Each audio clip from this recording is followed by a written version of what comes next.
All right, let's get this started.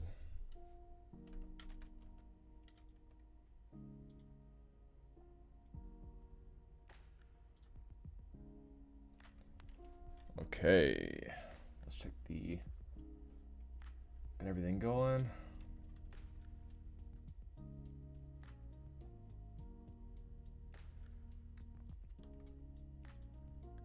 All right, welcome everybody.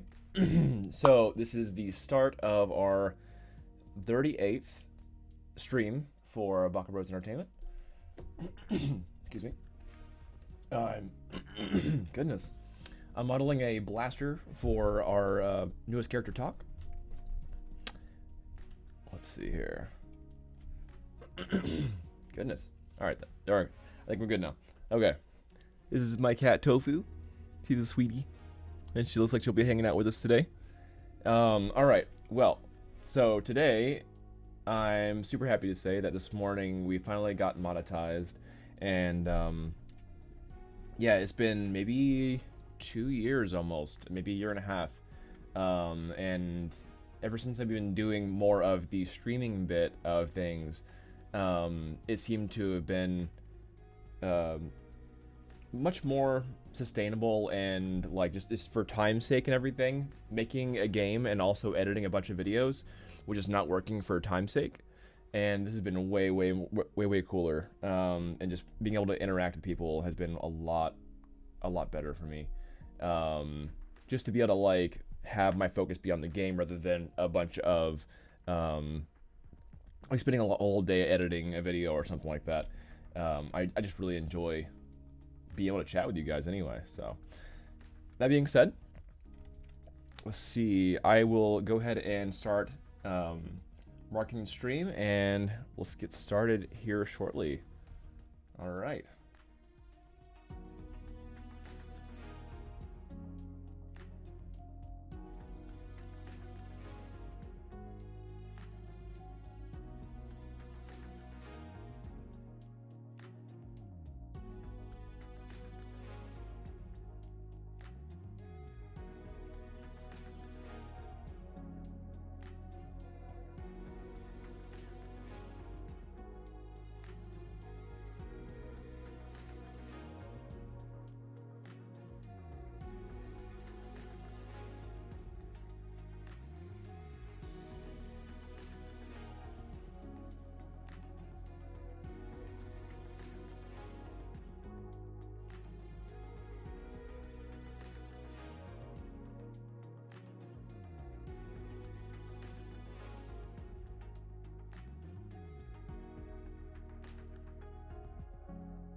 Alrighty. So on the last stream, we worked on the wrench, which is pretty cool. So I was really enjoying seeing this being built. Just kind of creating it to be able to be usable, I think was pretty important for me. Just in case we want to have some movement for it. So for instance, if I want to have some squash and stretch on this area of it, we can do so. Right, and then we have movement on the teeth. It's too much of that. All right, here we go. Yeah, so movement on the teeth, like here, we can kind of scroll them over to grab on something, assumedly. And we have movement here in a current pivot where it's supposed to be, so it like actually properly maneuvers and rotates. And the rest of it's pretty much sealed, so the rest of it's together.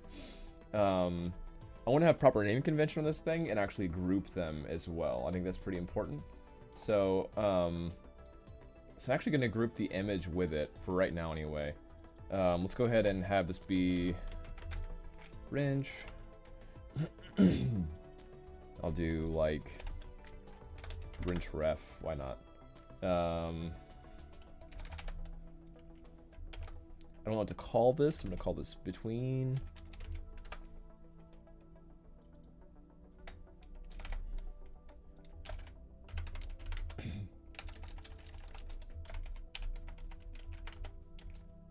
Rotating underscore bit.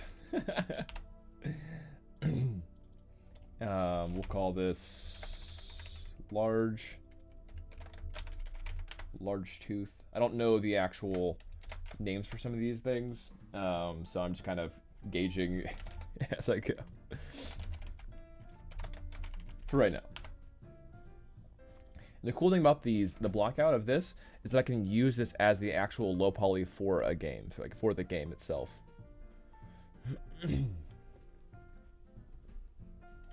Okay. Call this wrench main.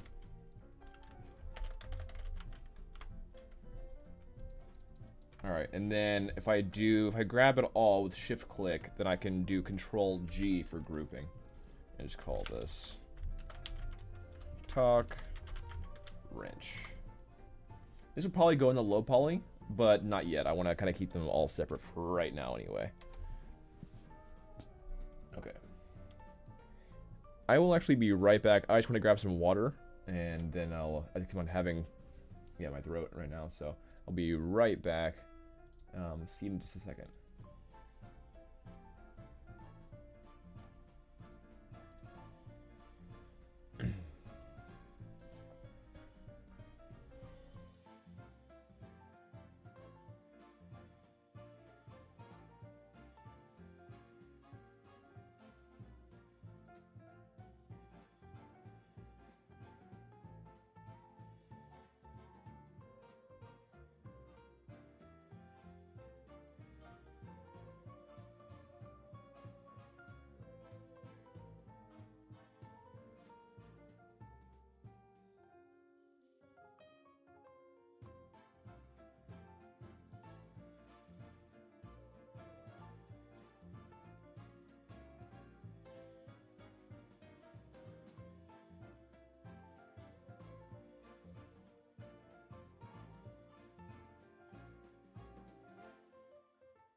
Okay, I'm back. Goodness. I don't know what it was. Feeling a lot better now. Alright, cool.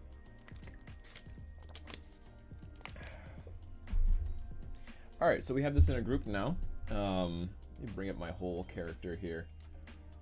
It's cool to be able to see everything a little bit bigger. There we go.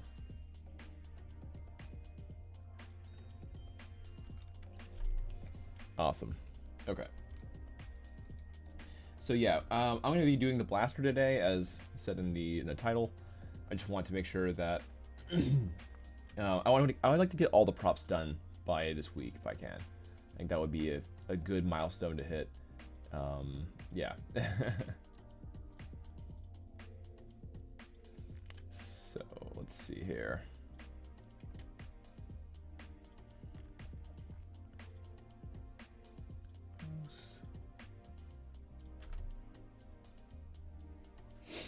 Awesome. I think I'm good on marketing the stream. I just wanted to send it off to a few more people real quick. The artists and everything for this. And then I'll actually bring the image plane in and start moving along. For sure. Let me bring in my low. There we go.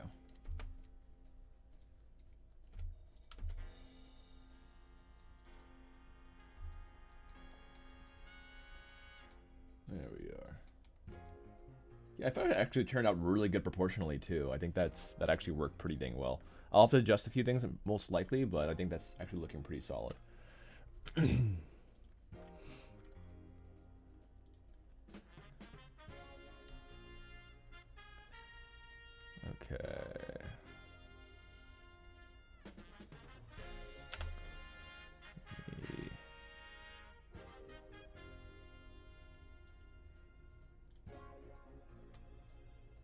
Okay, I think that is good. Yes. Okay, cool. I found out how to edit details in Discord. Now it's pretty cool for like for event details. I think that's awesome. So unfortunately, you don't have the actual proper stream link before you start the stream, so it's kind of a problem. It's like, go to my channel, but I don't really know. Okay. Cool.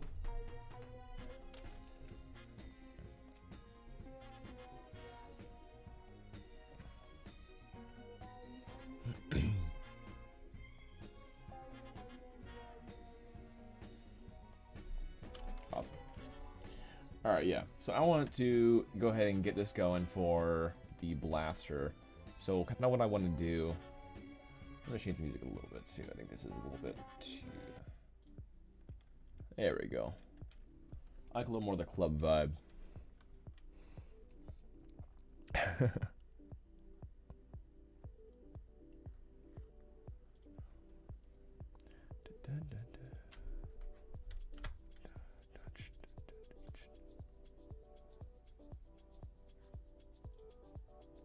Yeah, that's kind of what I prefer. All right. I really enjoy having this wireframe mode on. If you haven't seen this before, then I highly suggest checking this, especially if you're a new modeler. You can really see what you're doing better by checking this box. Just to kind of see what actually is happening with the model, rather than it just being like a gray blob. Like, like it's fine, but yeah, that's just, I think that's very helpful for me as well. Like, as I was starting to learn how to model, that became kind of like more and more apparent that like it'd be really nice to be able to see the actual edges and line work and everything. So yeah.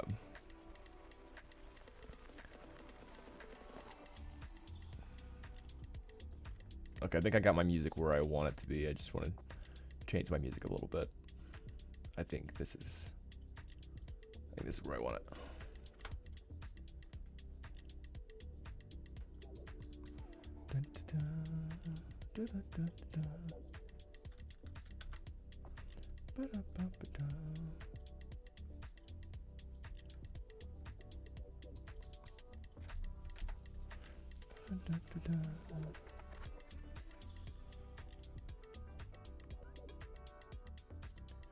Okay.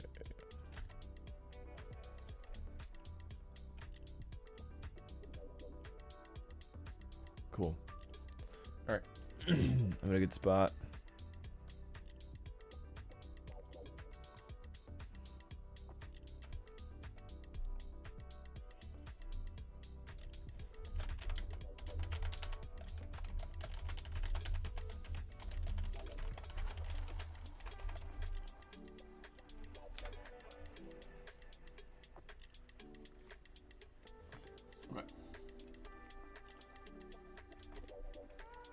Alright, so this is kind of how I do it. So I like to having this, but this only gives you really approximation.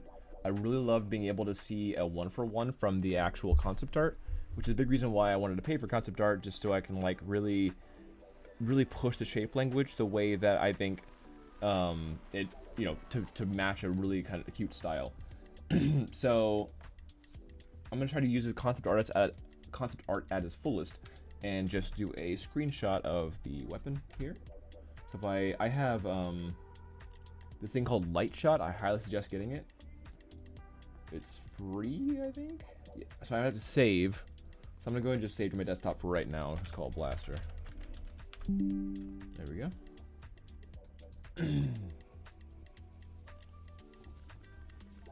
All right, and so I'll have this just as a reference, but then I'll actually want to go to bring in this image into your Maya file.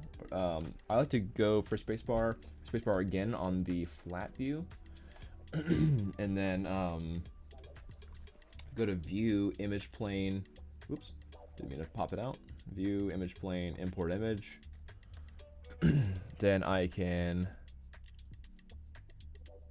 let me go to my desktop. Doop, desktop. Goodness.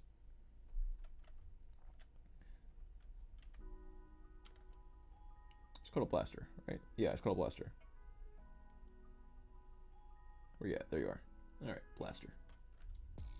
All right. So then I can bring it up, and I'm fine with keeping it as the size that it is. I think that's fine. I'll probably have to shrink it down since his, you know, that's pretty large for him. So, but I'll do it now. Let's see, like right around here. And I might end up exaggerating a little bit more on this one. I think it looks really awesome, but it does read kind of linearly, and I think I would like to have like more of the fun of this wrench. So I might end up just kind of scaling up this this front area. But anyway, so I'm gonna go ahead and call this blaster underscore ref, and I'm gonna bring this wrench ref in here, blaster ref. Okay, and so with image planes, let's see. Yeah, with image planes, I like to do reference.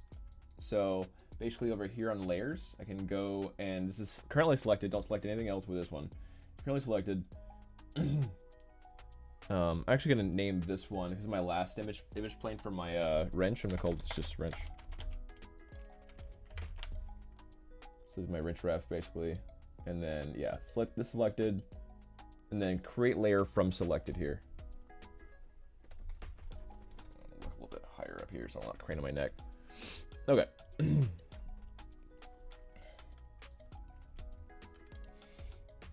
So with this, I'm gonna go ahead and make sure it worked. It did. So I'm gonna call this blaster. I'm gonna just bring it to red. This wrench can be it's peach color. Why not? Okay, cool. So I'm gonna make this a reference or R. And that way I can't select it from behind, right? So when I'm trying to model, it's not getting in the way. I'm not accidentally selecting it. I'm trying to model on it on accident. All right. My tofu's so cute. Look at her. Aren't you so cute? Yeah. Yeah, hanging out with us today. I bring it a little bit closer to the camera. Hang out with us today. Hey, sweetie. Okay. All right, cool. So I'm gonna go ahead and start modeling this out. So we got to kind of like isolate these different elements. Go back to my normal view, and let's figure out what needs to be done here. All right, so we have quite a few different pieces here. I think what I'd like to do is start to model. I can model this trigger a bit, or just start blocking out these different elements. And I think it is helpful to note that I think as much as possible, I want to keep everything together, but it's not absolutely mandatory that we do so, right? So some of these like pipes might be separate from this, because if it is integrated into this, you're gonna have to like try to collapse a bunch of topology on the circle here to go into the pipes, and then up down here. It might work back here, but it's just not gonna work on the side here, or if it's trying to connect to the actual model. If you wanted to have like a half pipe, then you could connect the half pipe to like the model maybe, but there's gonna be a lot of finagling there, so I don't think it's worth it. So let's go ahead and just start playing with it here and start adding some pieces. So I think it's good to note what do we want to do for building this out. So for instance, this will be its own piece. The trigger will be its own piece, definitely.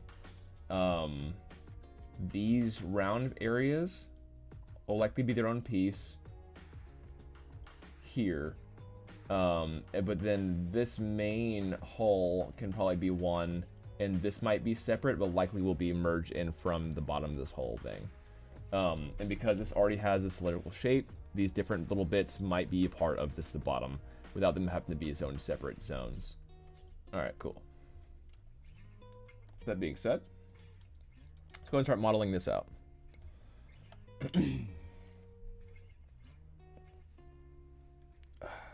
Okay.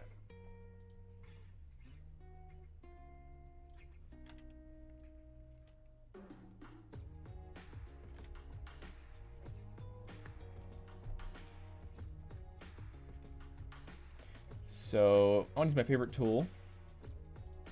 Let's see if the create polygon.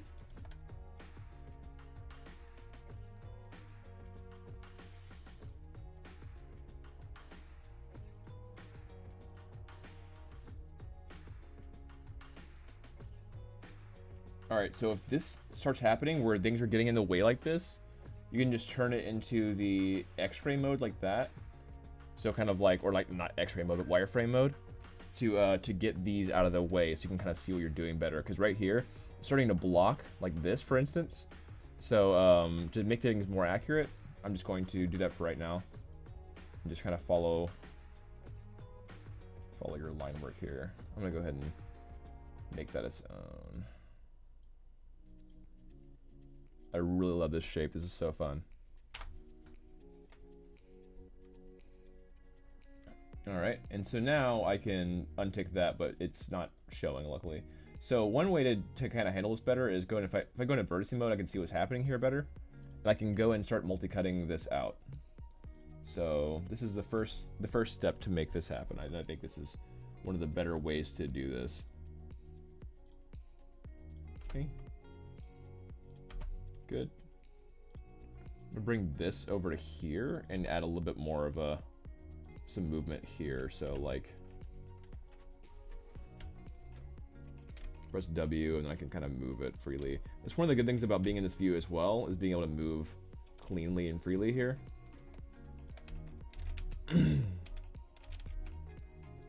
Scale that in and then bring it up some. This might need an extra edge loops right here on the top, but let's see what we do with that. And this can be a poly, and this can be a quad. Just make sure you're making quads here. All right, awesome. All right, so again, that's the create polygon tool. It's the best tool in my opinion.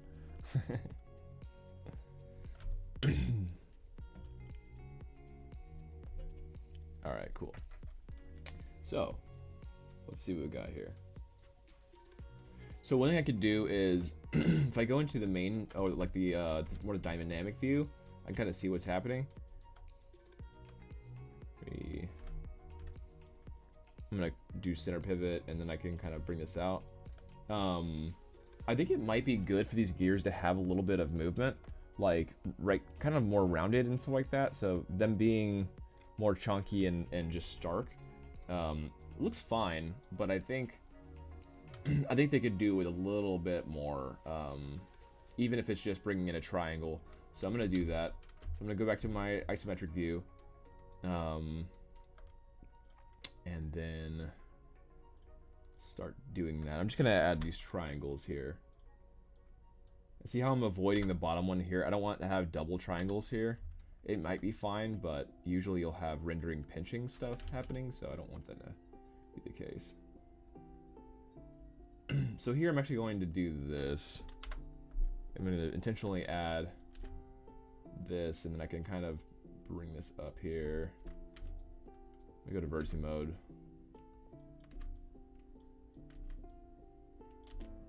There we go. Just kind of cleaning up my edge work here, like that.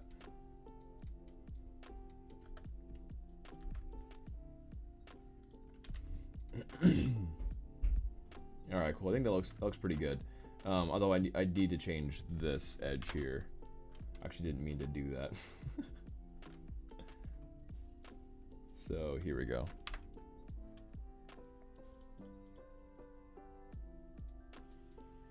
Back to my vert mode. I'm gonna kind of just even this out. Not that it really matters, but I think it'll be fine. There we go. Hey, Emily. How's it going? Having a good morning so far?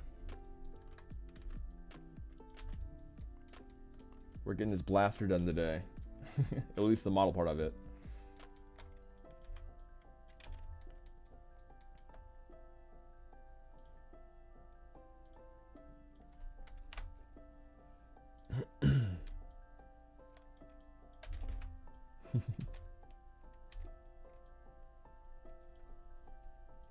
Good day.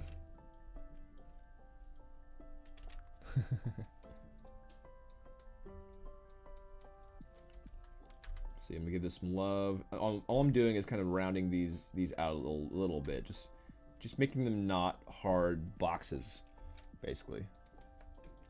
And I'm adding. I really like this taper feel, so I'm gonna just make that a little more extreme, like that. So kind of just allowing more taper here. This one can go out here anyway a little bit more, and then that looks pretty good. And then this one can crux in like this a tad bit more, and then pull out like this more and be centered better. There we go. All right, cool. Awesome.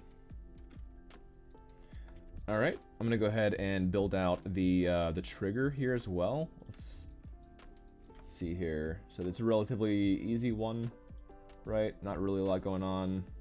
Again, if you're having this issue with this like stuff getting in the way, then go ahead and go into your wireframe mode so that it doesn't block your view.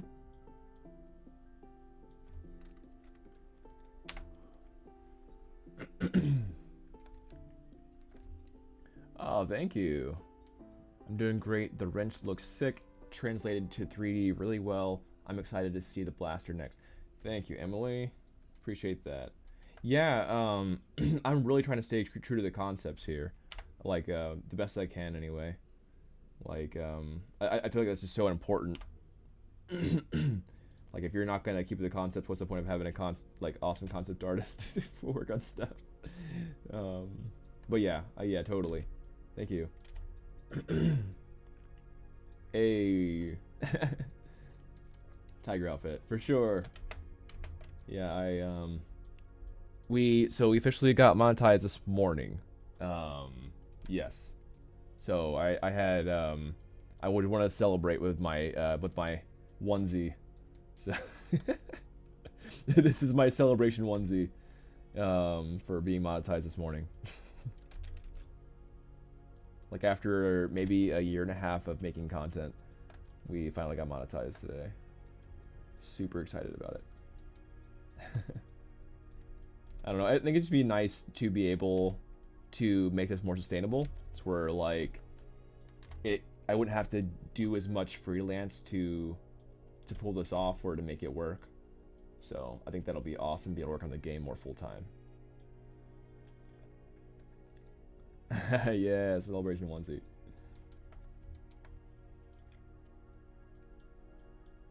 So if you saw the pre-roll ads, I thank you so much for supporting the channel. I appreciate it. I'm gonna add one more edge loop just right here, and then just gonna move this edge here. There we go. Yeah, here I'll bring out the yeah. I'll bring out the wrench so you guys can see it real quick in 3D. I can kind of show you around it a little bit. So I'm gonna go ahead and hide these two, and then bring out that wrench. Check it out. So yeah, this is from it. I work directly from the concept, so it should be almost exactly the way, like, so if I'll bring up the reference real quick. So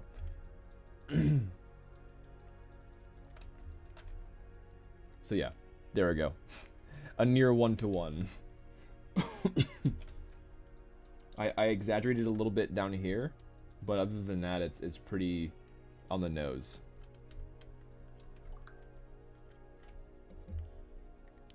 Seem to have a lot of notifications. Let me turn my notifications down.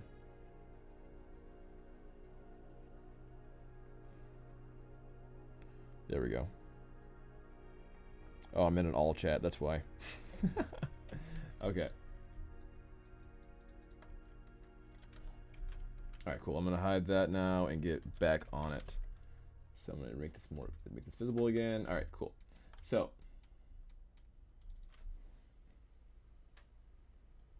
I shouldn't need any of this for right now. I'm just gonna need to have this be big. Okay.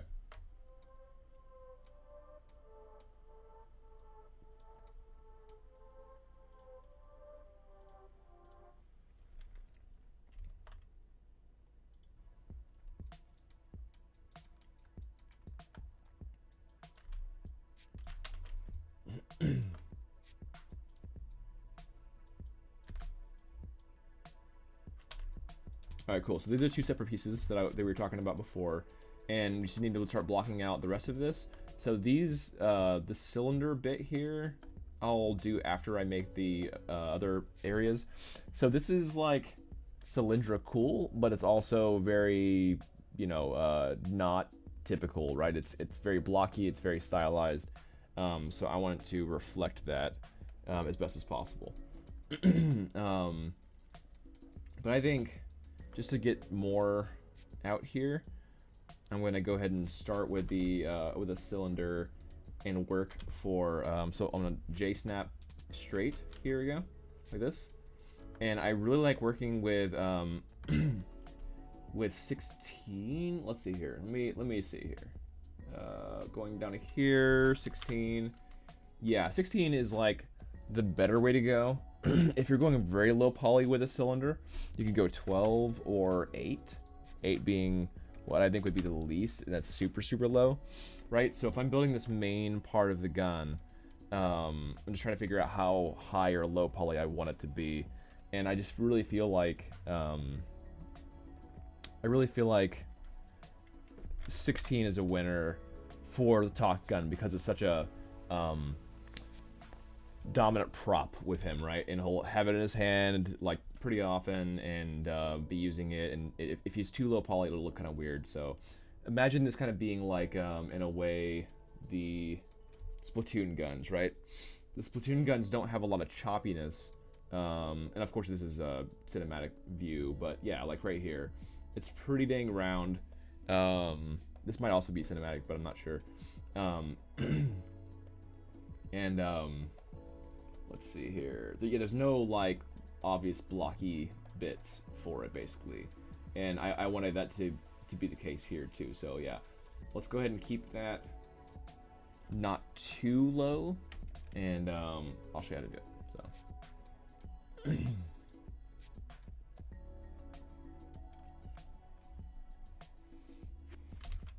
So yeah, I think 16. I'm gonna J. So if you hold J while rotating, then it just does 15-degree snap. So let's go ahead and start building out this gun. Oh, I can drag this over here, I think. I don't need the translates right now. Alright. So kind of, you can see a little bit better what I'm doing at least. Yeah, right about there. About that big. Okay, that looks pretty good. And then I can bring my vertices to this point. I do need to do wireframe. Okay. So kind of what's happening here is similar to like the Bucky shotgun. We have this whole top area. This goes down as like an even cylinder in the back, but it kind of carves in here, and that's just a perspective thing for concept. So I'm not too worried about keeping it exact here, because this is basically a big cylinder that is cradled in this wooden base. So so I'm gonna start building that out. So I think the first thing to do, it would be if I go into face mode and then just grab this this back face here. Let me do it extrude and kind of shrink it down to match this as a kind of going into itself. Another solid way to run this would have been to like to use the sphere, because spheres already have poles, and that works really well with this kind of thing. But I think this works too. All right, and so if I want to keep it pretty low, I can just bring it here and bring this in a tad, something like that. So this is a way that I think that would be pretty good to do it for the front and back of this this area, this kind of like tubular zone or whatever. So let's see here. So I'll do the same thing with the front for now anyway. So I'm going to extrude the front faces here and then bring it down, just using the middle scaler. So it scales everything down. And there we go. Right about there. This music is way too sad for what I'm doing. Hold on, I'm gonna change my music. I feel like someone died or something. Here we go. Let's adjust that.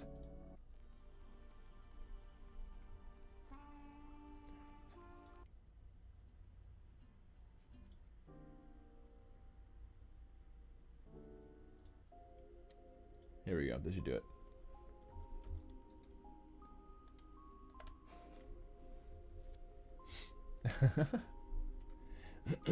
All right, cool. Here we go. So now I can create the pole for the front, or this. So I'm gonna bring this back a tad, and then the this one vertex, I'm gonna bring it forward a tad. Here we go, like that.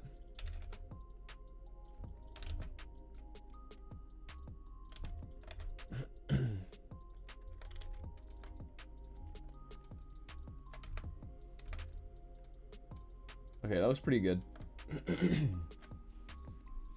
All right, and for these like bands here, I can go ahead and start cutting into it like that. So I can start building out these extrusion bands.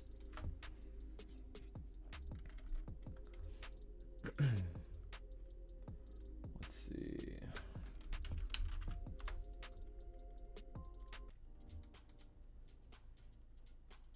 I like house better than trap.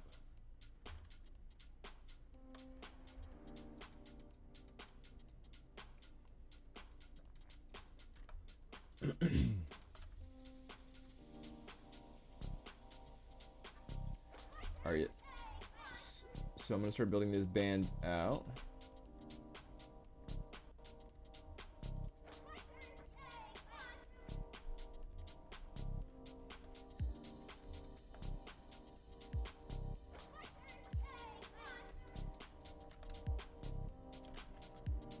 I can grab both of these bands. So I can grab the blue arrow, and then I can scale it. That's not the right scale apparently. Okay, scale with yellow.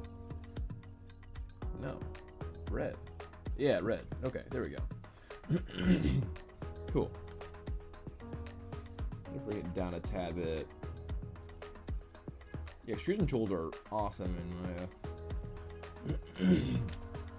There we go.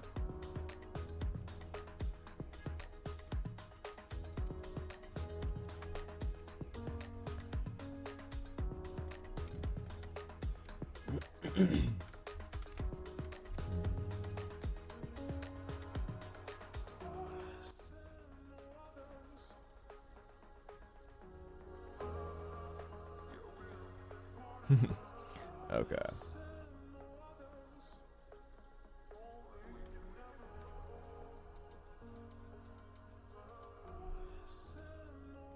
So one thing I could do with blocking stuff out is I could start planning for the high poly form, and to do that, I could begin modeling the strips out separately, but I just feel like I'd rather not. I think that this is fine the way I'm trying to plan it right now for it being the low poly, but it may have to change a few things for that to happen. All right, so we have an additional thing that kind of just is shoved into the cylinder here. It looks like another cylinder. So let's go ahead and create a cylinder. Okay. So see how like the these simple pieces I built out with the create polygon tool, but like these more obvious shapes, I'm not worried about that. So I'm actually just kind of building it with primitives.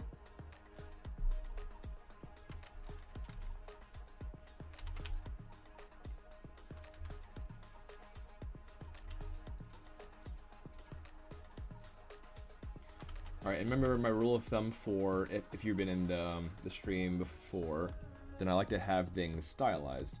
So, the way I can kind of handle doing that, a lot of times, the easiest way to approach this is just to never have 90-degree angles, right? Like never have sharp edges. Like have something like this where there's some fall off.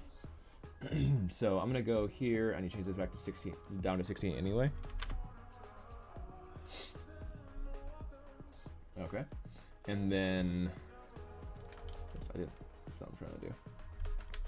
I don't know what's trying to peak like that for me. That's really weird. Can I do 16 here without it messing up? Perhaps. I can. All right, you know what? I'm gonna use this right here. That way it'll be exact anyway.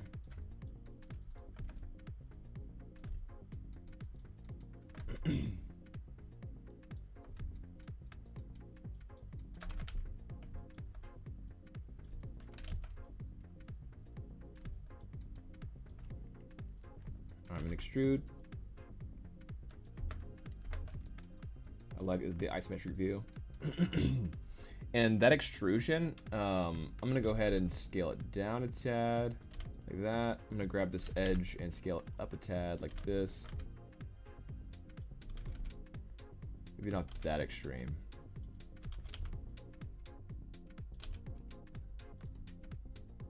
I'm gonna add an edge loop here, and then I'm gonna scale this up some.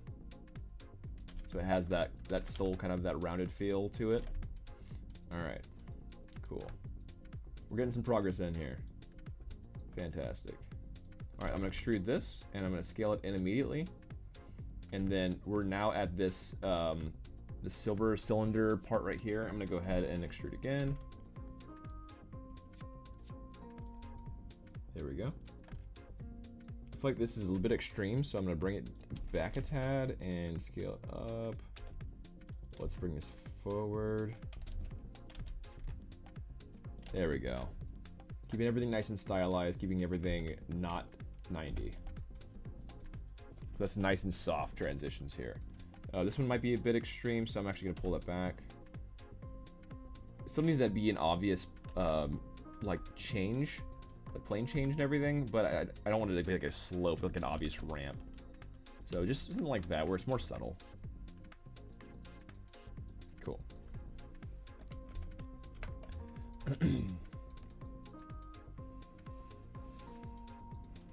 You want as much information being like player facing as possible. That's kind of the rule of thumb for that.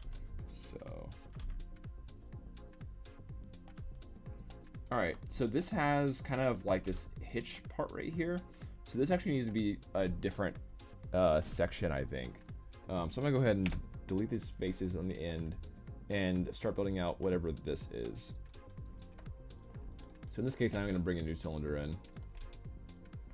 I'm gonna make it 16 to kind of match the topology currently. Okay, then I'm gonna J-snap this way.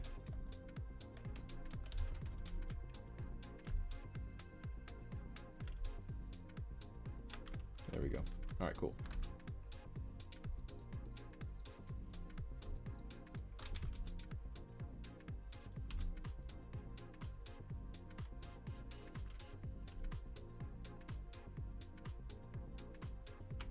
Okay, and I snapped it by just holding down X, and that gave me a nice snap to exact center.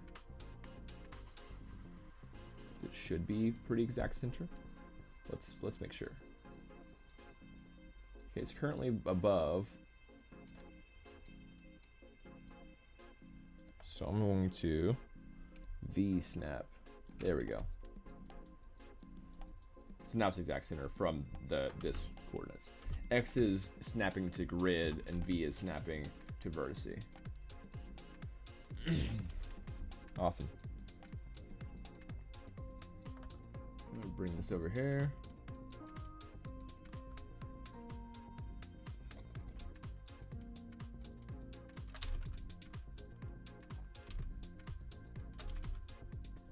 Okay, that looks pretty good. I'm gonna bring it over here, scale it in.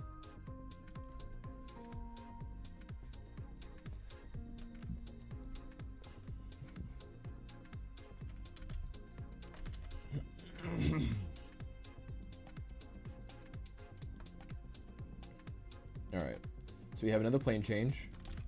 We go ahead and scale it a tad up like this. We go to face mode. Extrude. Okay, scaling it. Okay, this scale is a bit off. I just noticed that this cylinder goes all the way down to here. I'm actually gonna back up a little bit. Let's reevaluate what's happening here. Okay, so I know what's going on. This cylinder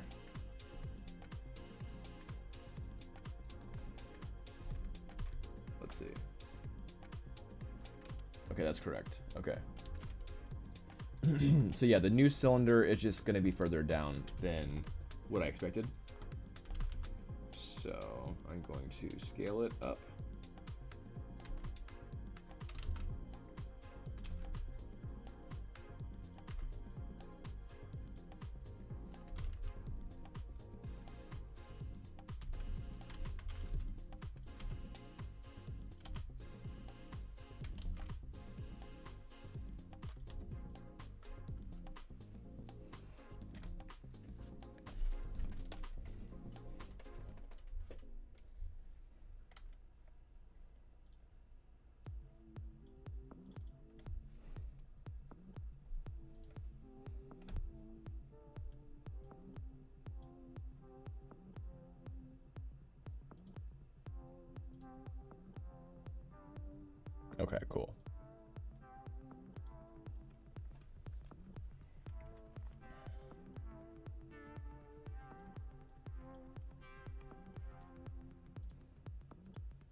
Alright, so yeah, I brought this down, and now I can do an extrude for these faces. Oh, it's too much. It's a bit hard to see in this mode a little bit. There we go. Right there. Scale it this way. And then rescale it up again. So let's go for another extrude. And here we can match the lineage right here. Any kind of like imperfectness right here on the concept is just, that could just be stylization or just it being not measured in exacts. But we can also just bring it up because I think it'd be kind of fun to have be a little bit offset, be a little bit wrong, I guess. And also with this extra lip here, I'm gonna go ahead and I'm gonna extrude it, and then I'm still going to have it scale up a tad like that. It's not being exact here. All right, now we're coming down to this last part of the barrel. So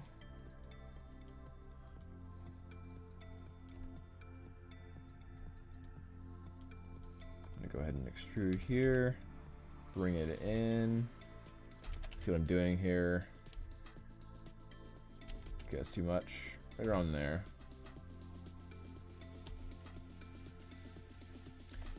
And I'm gonna bring this back a tad.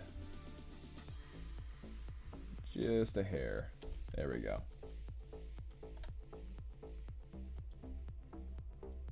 Back to face mode. I just want to grab, so I'm like inverse grabbing those.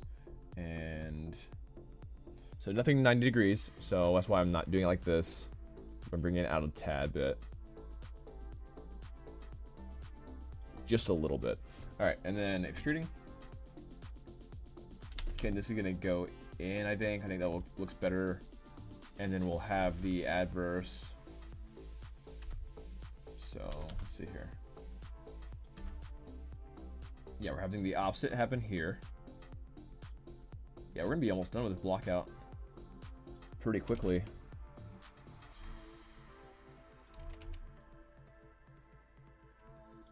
Okay, all's good. I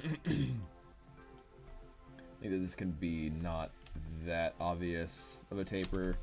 Let's gonna make it like that.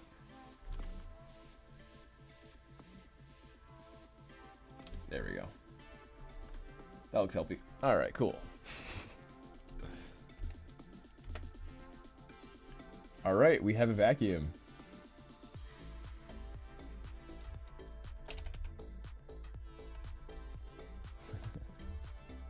I'm gonna scale this in on itself here. And then I'm going to, so I wanted to have a decent thickness.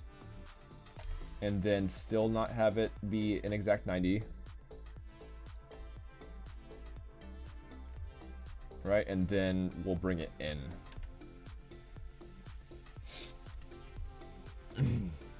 Okay, and you do want to have some inner barrel so that it looks like the VFX are actually coming out of something, right?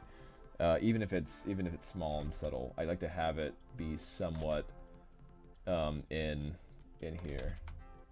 And you can make this inside barrel, like when you're doing a texturing, just be kind of dark and stuff like that.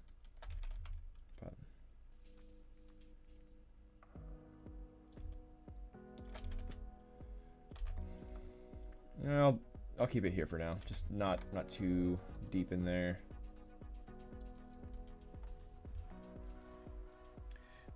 This additional bob piece here is part of that. I'm not. Let's see what we can do. I think what I want to do with that is do a multi-cut from like maybe here to the other side.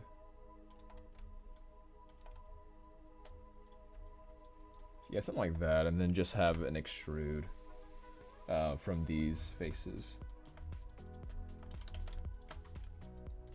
We'll see what that looks like. I'll do a little bit of a ramp like that, just so it looks kind of more stylized. We have this one vertice, soft select it lightly,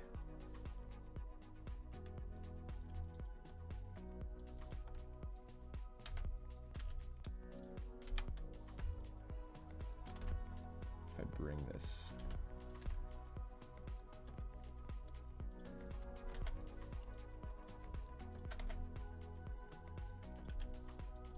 Something like that. That looks pretty cool.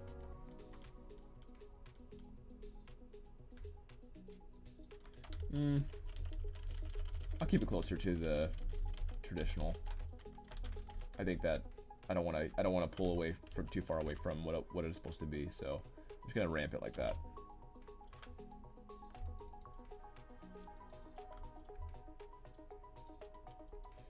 And I don't want it to chop into the barrel, so I'm gonna go ahead and bring that up a tad. And then so it just don't feel kind of weird, I'm gonna do like that. There we go.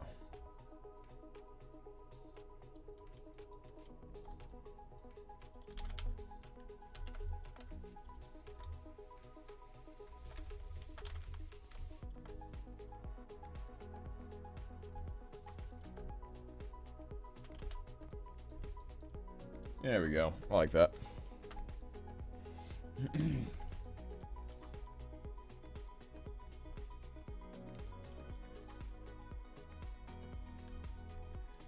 All right, cool.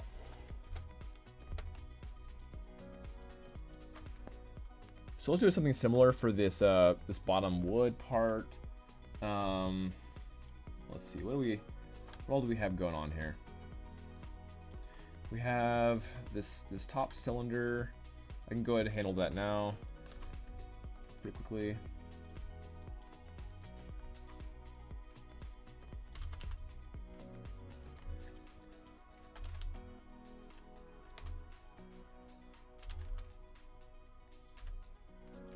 Just kind of have it dip into the top barrel.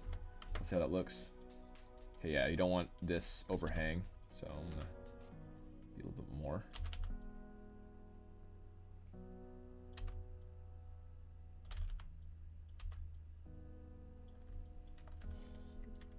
There we go. And make it 16.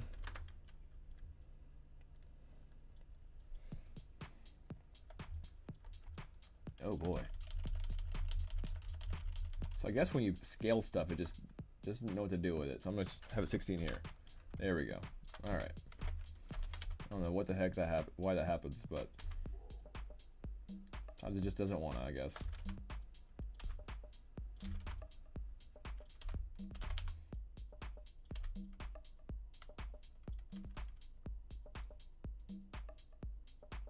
We go vertices now. Let's go ahead and do that taper.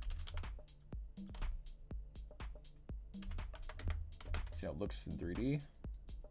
It's a little too close to that edge, so I'm going to bring it down a tad bit more.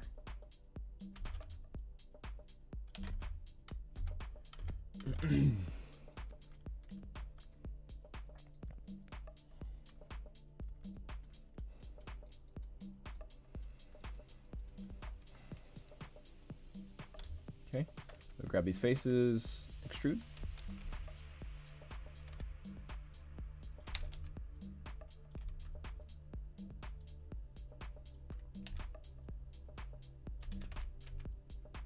Basically just creating this like quarter circle or third circle thing here.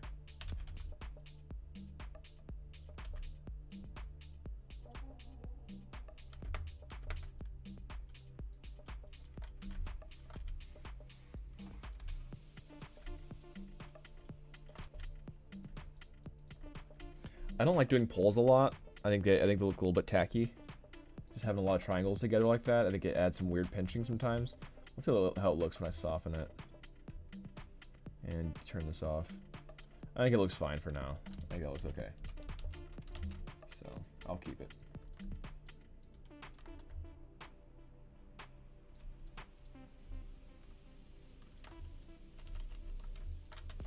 Yeah, that's fine. Alright, cool.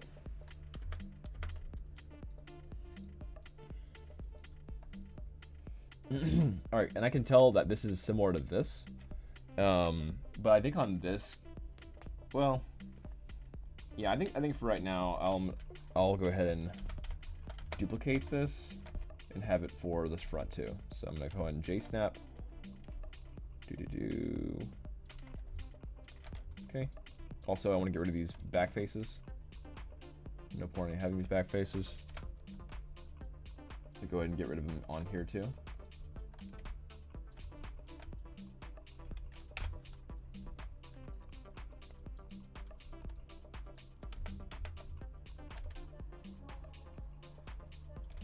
It's a lot bigger here, so something like this. All right, so we can kind of see what's going on here. I think I'm going to use soft select to help me with here, with this. The power of soft select.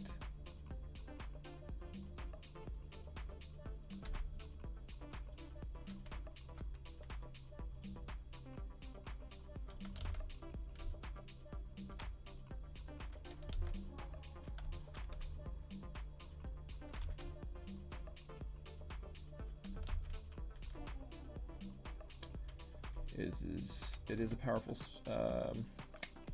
yeah, soft select is pretty powerful. So I'm going to try to be somewhat careful with it so I'm not destroying the geometry elsewhere too much.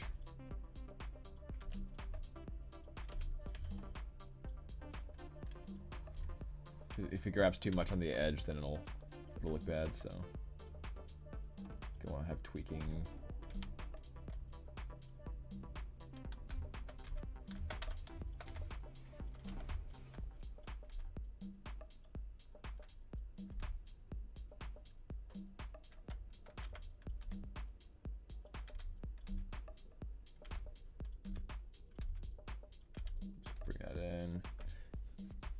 Yeah, I don't think the soft select is worth it. I think that was just, it was messing up the outer perimeter too much, so that's why I stopped doing it.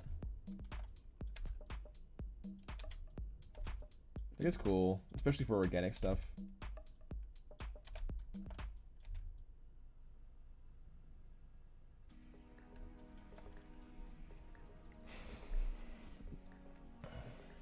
There we go.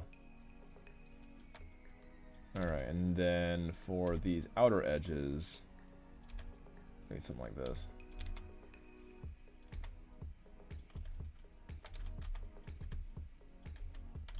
Oops. Didn't mean to grab all the edges. Welcome to the stream, you guys. We are modeling a blaster. This blaster to be effect. Yeah. Basically a game blaster. We're doing some blockout stuff right now, and then we'll get on to like high poly stuff at a later time. But I think I really want to go over this.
See how this looks.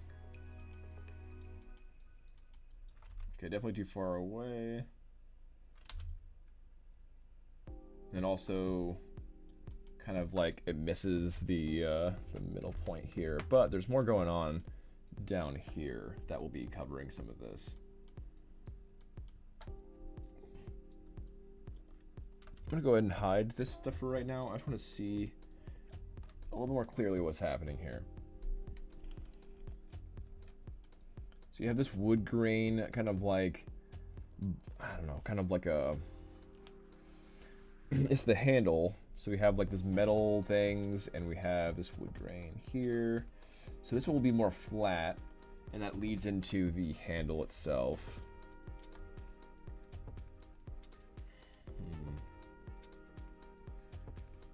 All right, I think what I need to do is start building out the handle, kind of see what's happening better. So I'm gonna go ahead and grab a cylinder. So I would imagine this looks pretty cylindrical. So before I do anything, I'm gonna change this to 16.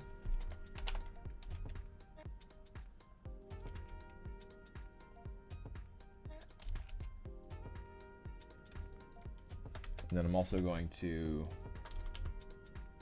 do this, just kind of squish it in a tad bit.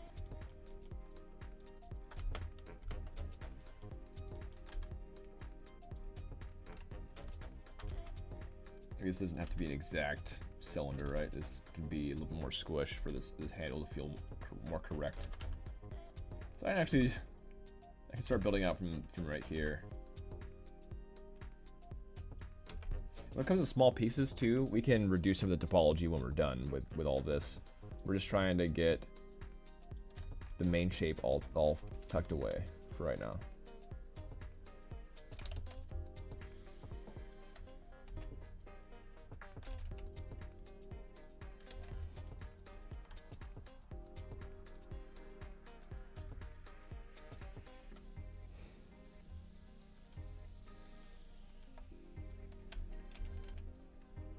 Alright. See what's going on a little better. There we go. Let me do an extrude.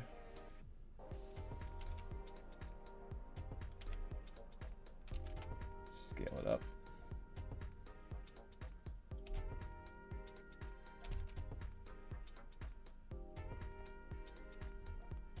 Okay, this looks like a material change here, like to this like gold piece kind of thing, or maybe bronze. But I'm still going to extrude here like this.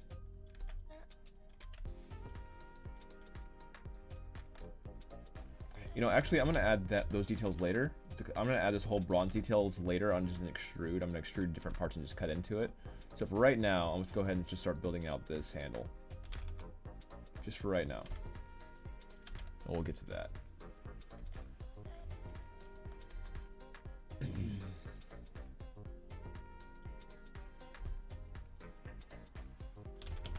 Okay, I'm just doing an extrude and moving it and rotating it. That's why I love working in isometric view. It just makes things so much faster. Okay, if I press G, it'll auto do the last thing I was wanting to do, or the last thing I did. So G just helps me to redo extrude quickly.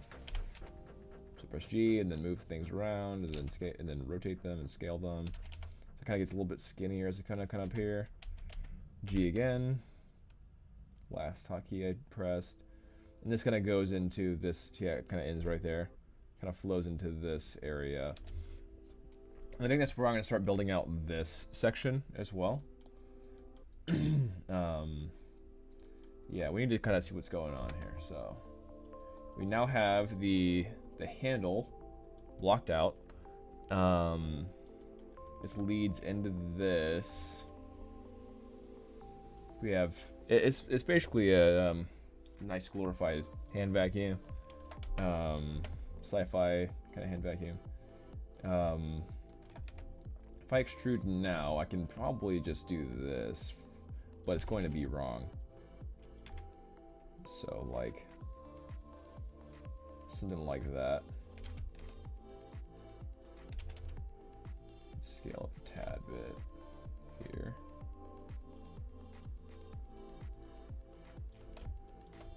Okay. Scale this up. There we go. And then scale this up and, well, scale it in here. And then I can do this. It probably won't look right, but let's find out.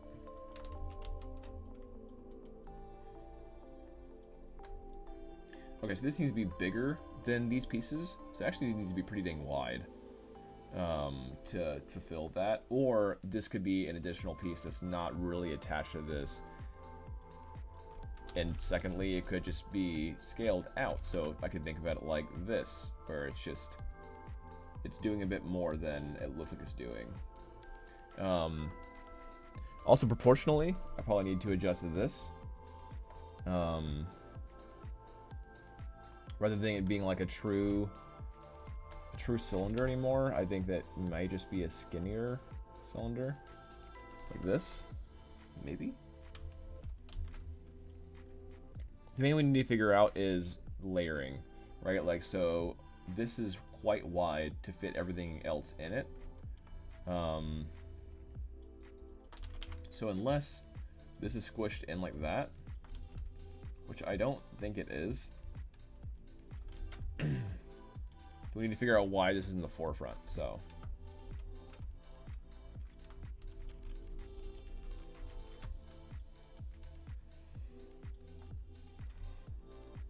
I think I'm just gonna build an additional chunk for that separate piece for this area. So I think that's probably how I want to handle it here. So rather than extruding out to that area, I'm gonna go ahead and go back. I'm gonna extrude up to this area where it will merge into itself up here. But I think from this I'm going to end it. So I'm gonna delete those faces in the front here, and so now we have this, and then I'm gonna start building this out by itself. So this feels a lot more flat to me, right? This bottom area. So I'm gonna go ahead and just do I could do a cube. We could run it with a cube, or we could run it with. No, I'll do it with a cube this time. I love the create polygon tool, but I don't think it's necessary for this area because it's not too complex. Like these, I want to do that, you know, the create polygon tool, but this is simple enough.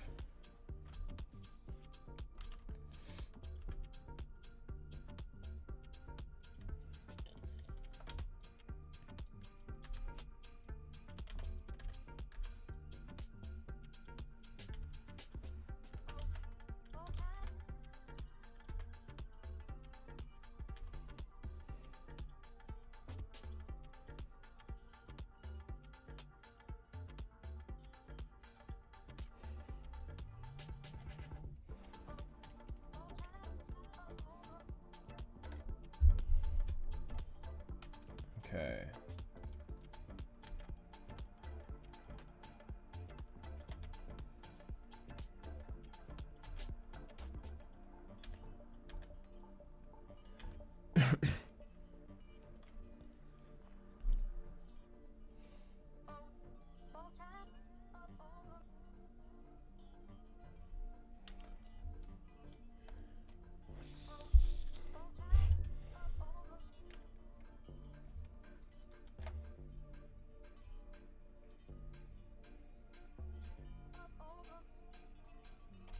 Let's see, and I'm gonna go to face mode, select, deselect, and then start extruding this out.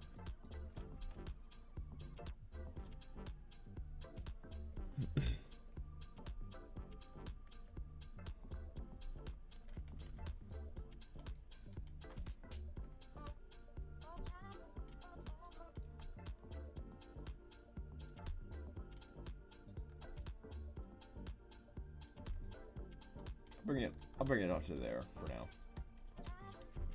So it looks.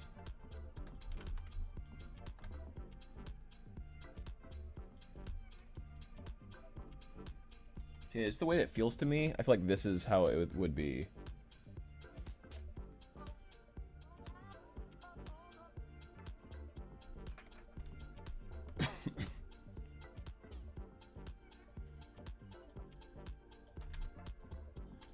That also covers this cap here, which is nice. I'll have to definitely bevel this. This definitely looks a bit too chunky, of course, but and then this area too. I need to add these same kind of bands.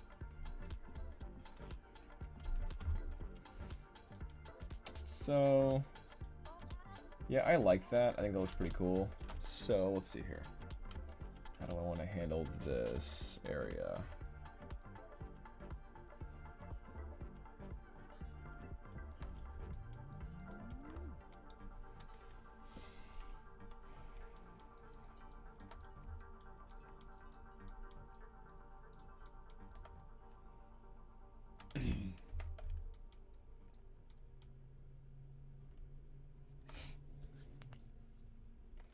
So I can't see it past here, and I don't want to have these same this tube line up exactly with this edge. So I can taper it in like this. I think that might look good. Yeah, so it kind of like looks like it's kind of getting bigger as it goes in here. Additionally, I could grab these edges, right, and scale them in a little bit like this. So that's kind of another method I could do. Yeah, it's just kind of hard for me to tell how I want to handle this, but I think this is probably the cleanest way I can think of it to do it this way. So let's see.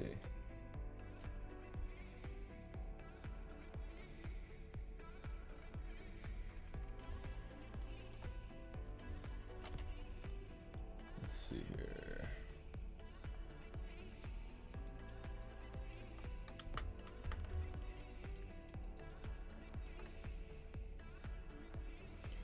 I can do.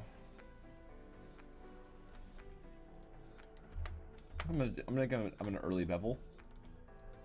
So if I grab all of these and then just uncheck these. Maybe that one. Run a bevel.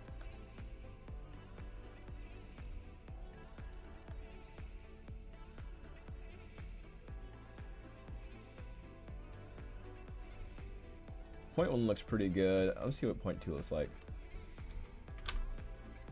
Point 2 might be a little extreme. I think it is.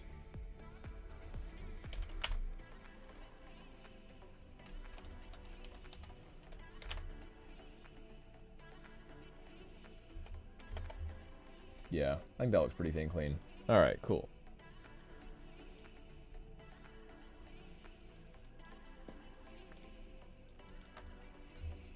So for right now, I'm going to keep this. I'm just going to keep on blocking out the rest of the stuff. So I think one thing I want to do is I'm going to grab this, soft select, and scale this in.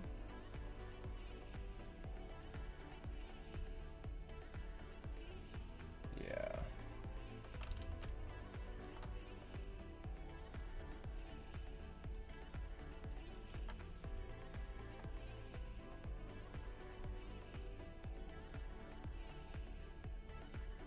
So I'm kind of just making this bigger up here and then smaller right here. That's all I'm really doing here.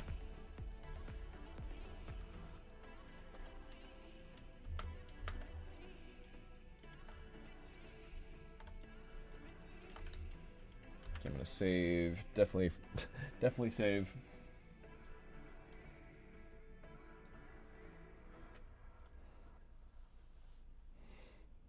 All right, let's see here.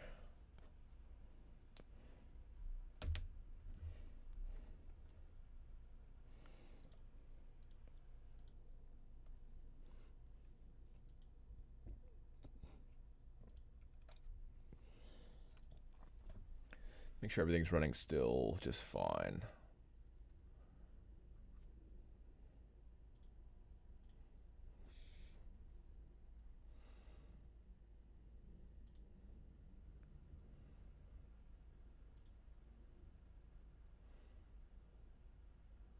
Okay, yeah, I think I'm good.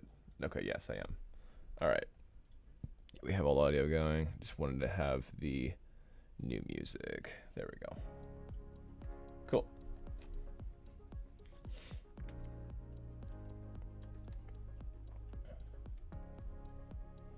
All right, I'm going to start multi-cutting for these strips. Turn off soft select. So right here and here, here and here.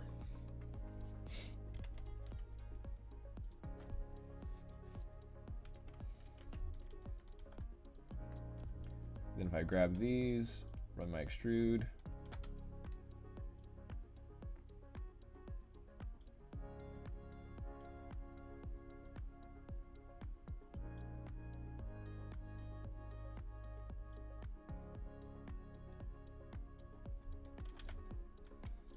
Let's see how that looks.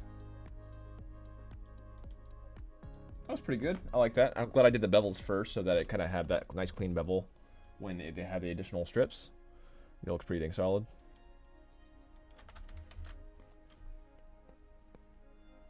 Save that out.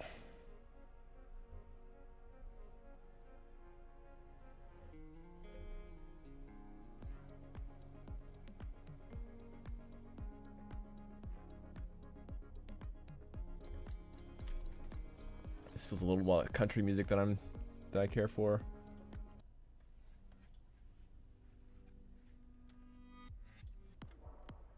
There we go, party house. That's what I'm going for.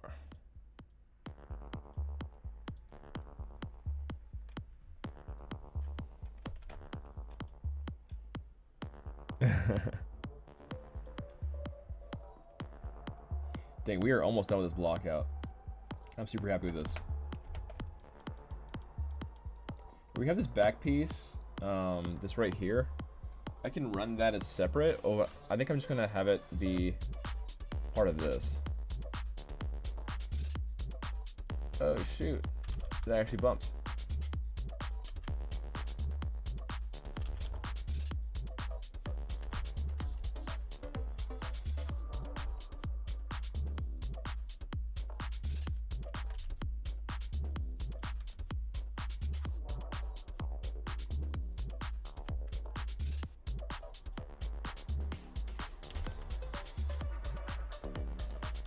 Or as the new kids say, that actually slaps. I kind of like the term too, actually. Slaps. Brilliant. Alright, cool. So, yeah, I'm going to flatten this out. Here we go. Got my extrude. Yeah, that's pretty hype. I kind of like that a lot. I now know my new favorite playlist on Epidemic Sound.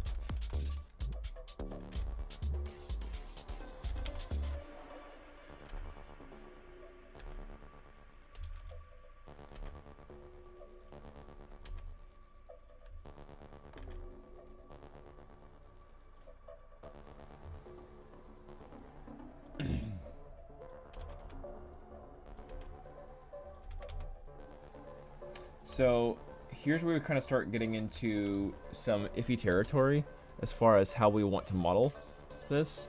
I decided to keep this with the same, but so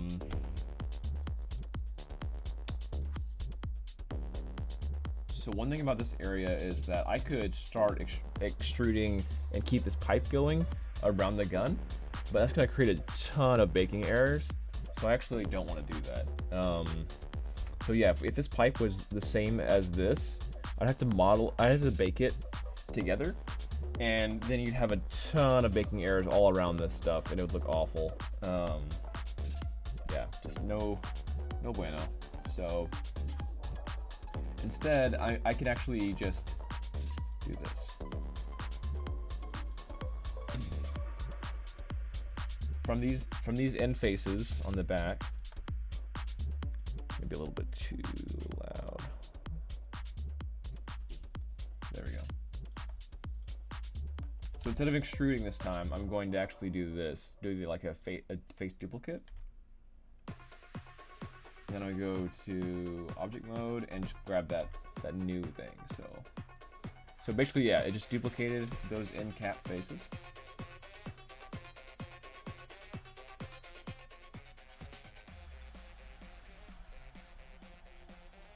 All right, here we go. Now I can extrude.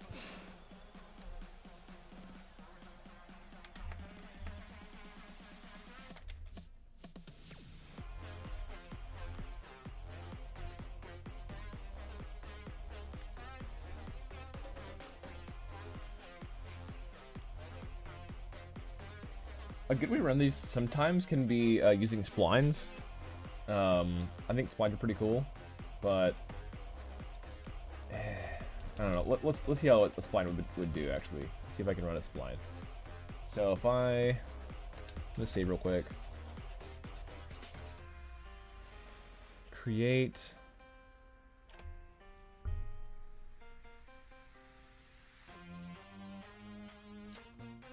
Curve tools.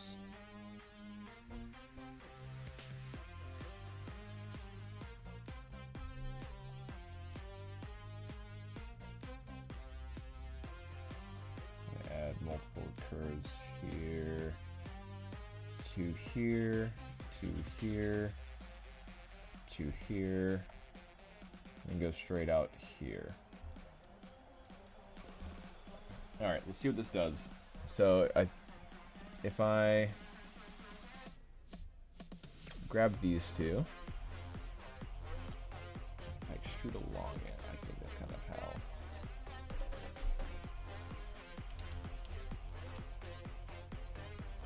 Oh wait, there's.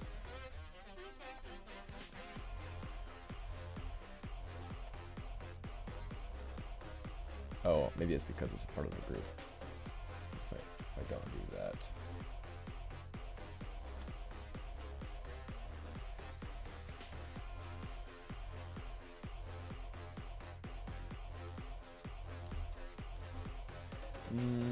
I'm not gonna worry about spline actually. I think that's just too. I'll have to do enough edit work anyway, so I don't think it's worth it. Let's just extrude from here. So extrude.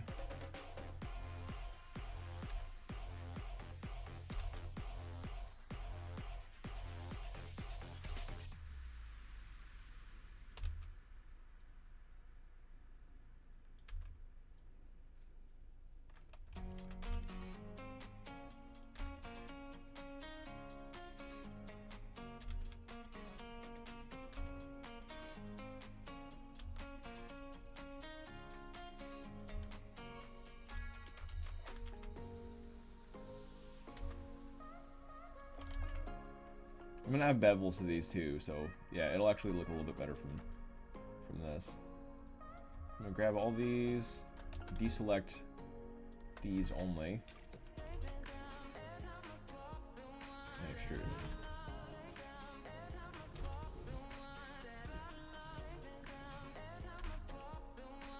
I'm trying to kind of match here.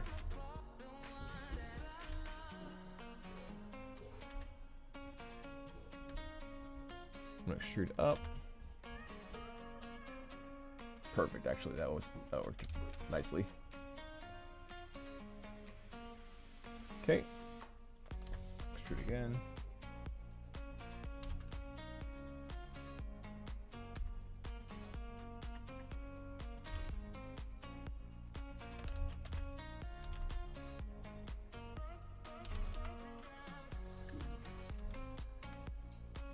Extrude down. One thing to think of is this is also dimensional, so it's not going to be like just. Yeah, we'll have to figure that out too. Going along the side of the gun, not just inside the gun. The blaster.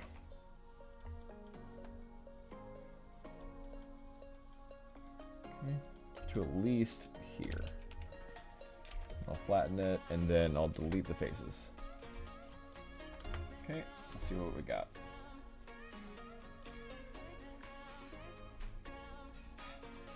Exactly, so kind of like right now it's kind of just tucking into itself.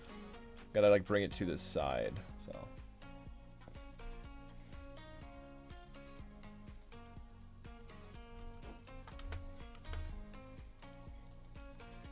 Alright, so I think first off will be this kind of goes out some, and then I think it just kind of like the sides. So it comes straight out here, and then we go this way. So I think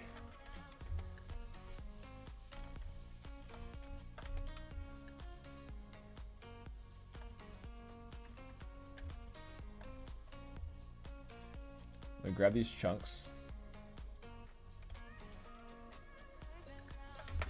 I'm gonna pull everything at once. So here. We'll figure this out in a minute.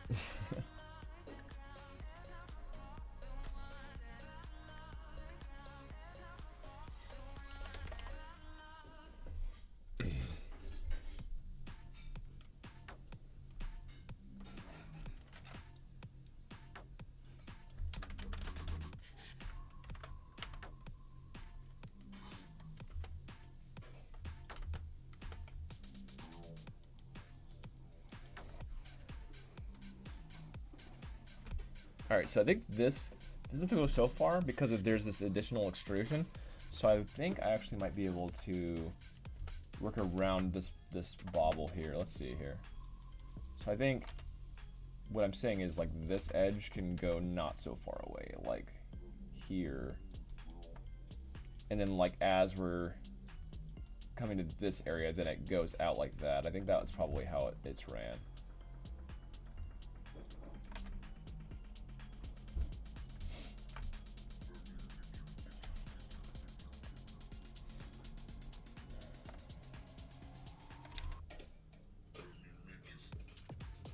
Just gonna rotate this a little bit.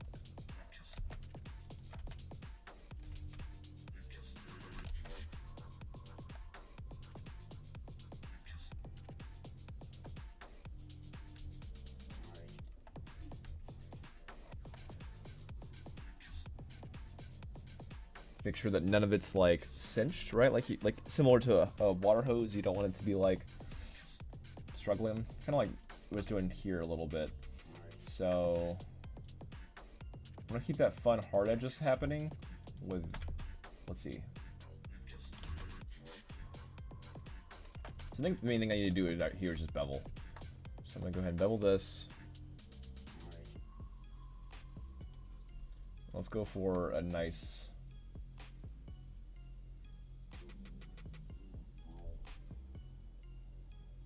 yeah, there we go. Okay. G.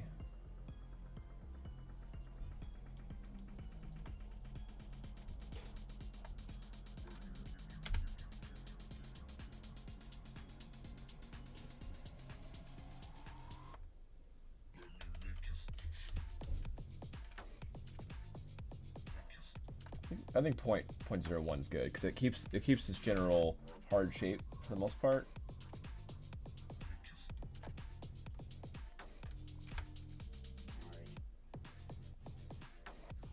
So here it might need to be less, so 0.05 just to match these. 0.03 maybe.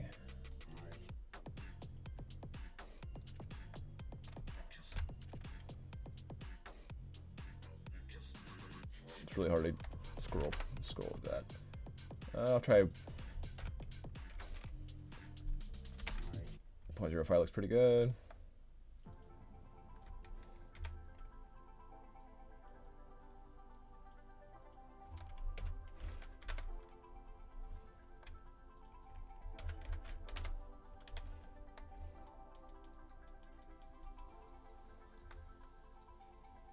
So yeah, kind of like it's like this, like from the concept and everything. It's like sharp, but still has, it's kind of like kinked, I guess, in a way.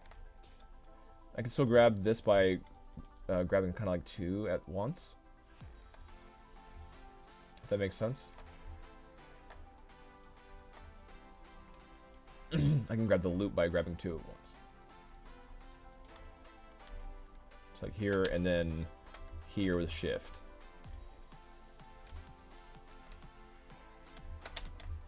Okay, and for this,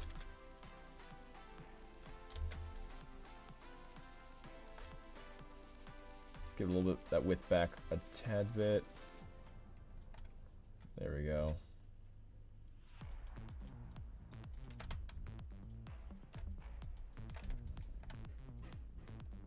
Here I'm just giving some breathing room for this actual piece here.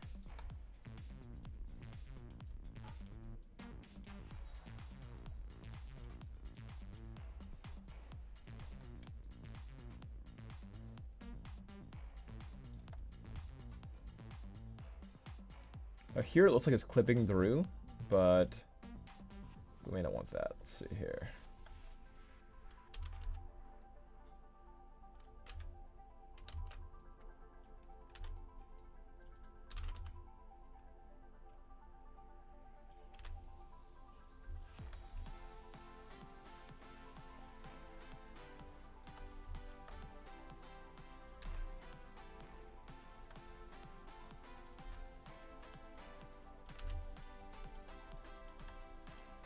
realize that vertice was not popped up.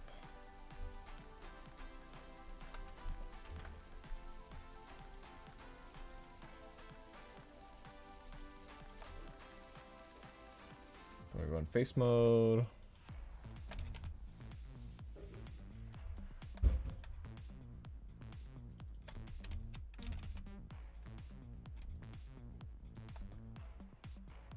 Yeah, I don't want it to be like wide like that. So I'm kind of just going around and fixing some stuff. So like things are kind of wide like that. Like that one. Looks pretty good actually. Oh, I mean I have to grab both.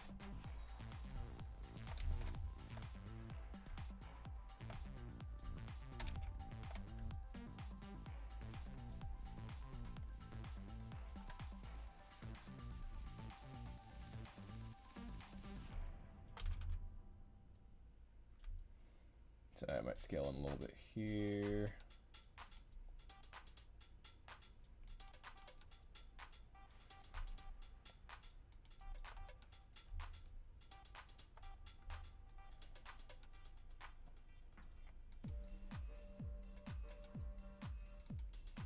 It's a little bit too twisty for my liking, so I'm gonna try to fix this a little bit. So I need to find straight on and then try to twist it this way.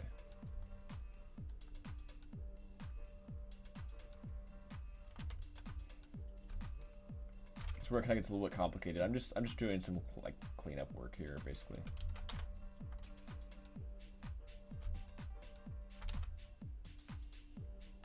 So we're trying to keep these straight, whether they're not kind of like curving themselves.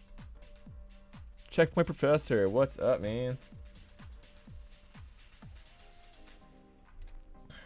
I'm wearing my my tiger onesie because I'm celebrating just getting monetized today.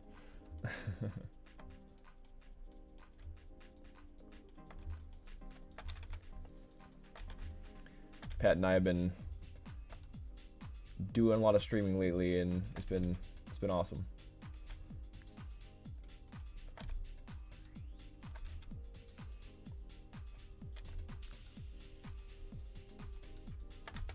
We are modeling this blaster right now.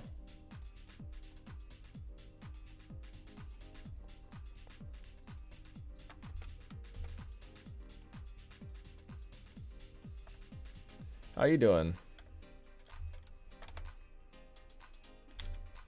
You streaming later today or anything?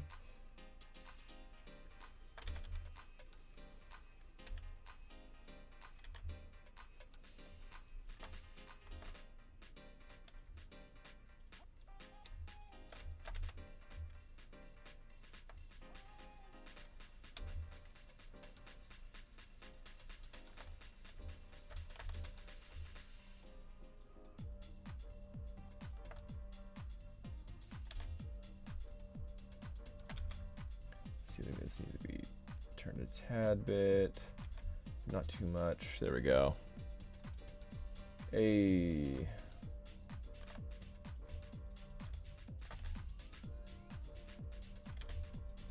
Not too shabby.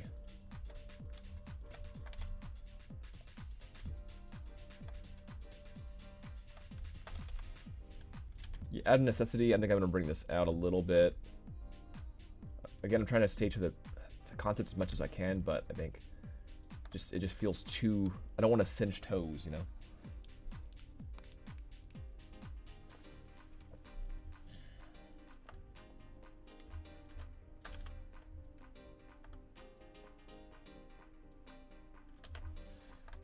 Okay, I think this is looking pretty good.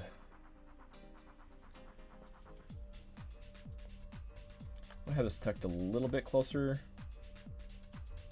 I still want it like clipping into itself, but it's fine.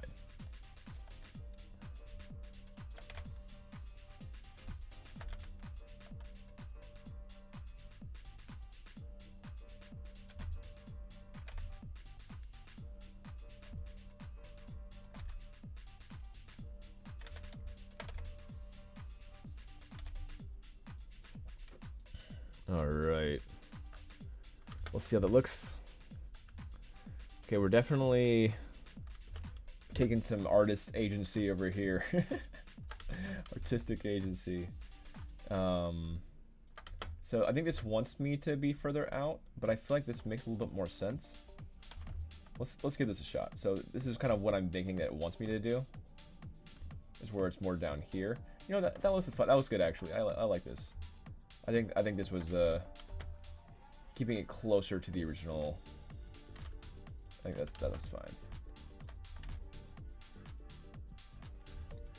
This thing I think does need to be further out up here, but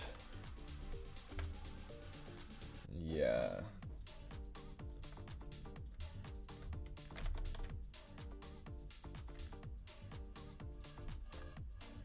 And then that edge looks like it's been like chopped weird, so I'm gonna bevel that out a little bit. There we go. Not too shabby.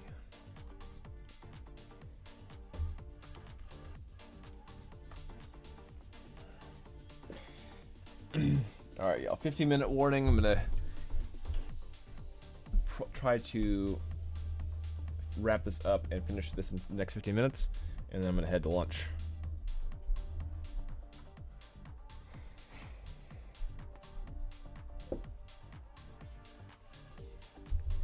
All right, we'll see what we can do.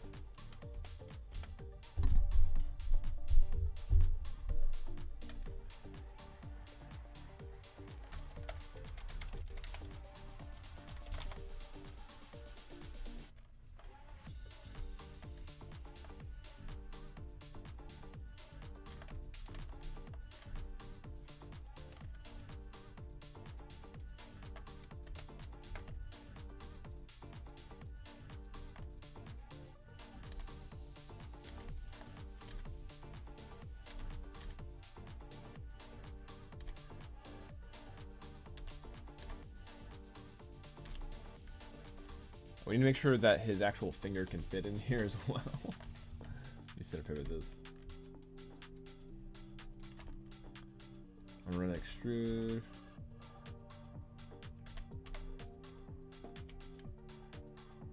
For right now, I'm not gonna worry about this at all. Like as far as yeah, like as far as thickness goes, I'll figure that out. I'm gonna add this. I'm gonna add some thickness to this here. Going out this way. I'll make this a little bit thicker than the trigger. And then I'm gonna add center pivot, so it goes to the snaps to the center, and then hold down X to snap it to the grid, so it's exactly in the middle. Just like that.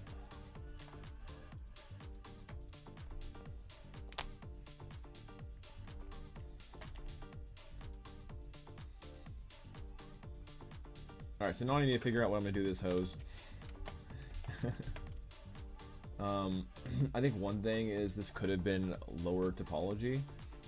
So, like for instance, I might be able to like delete this, especially these inner ones here.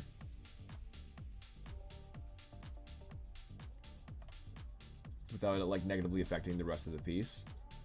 Because you don't even see these edges, so I'm going to go ahead and hold down control and then delete these. I guess this one right here that maybe I could keep around. I'll go ahead and delete those and the inside ones.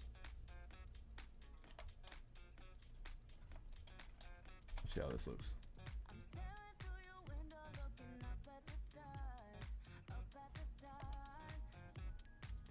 Here, just for kicks, I want to see what it looks like when I delete every other edge. I think it's a little bit too high poly there. Let's see how this looks without soften. You know what? That's fine. I think it's perfectly fine. Yeah, doesn't need more polygons than that. All right, cool.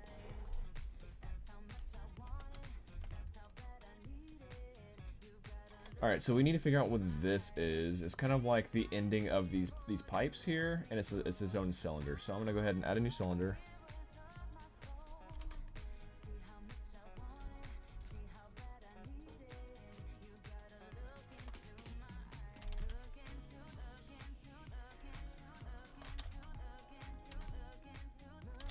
All right, and then J. Oh, before that, I'm gonna go ahead and turn this into, let's say 12 this time.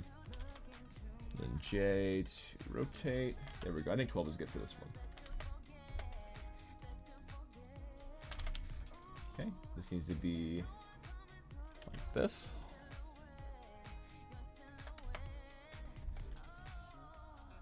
Nice.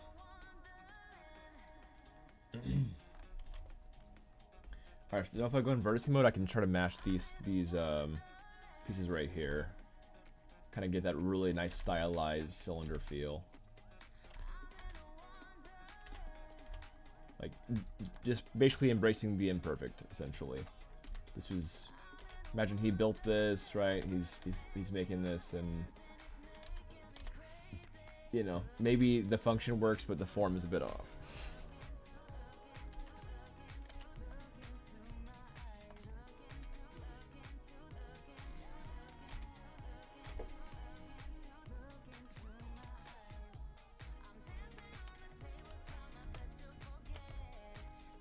I love it. Nice and obscure. I'm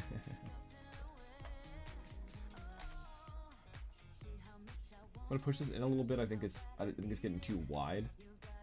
So yeah, I'm gonna keep this in, and then this pipe is probably fine the way it is, but I could grab this just so it's not going out so far, and then just bring it in a tad.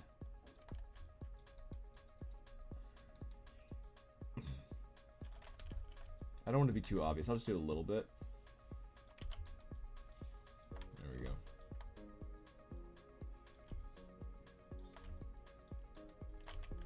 I'll bring this one in a tad bit too.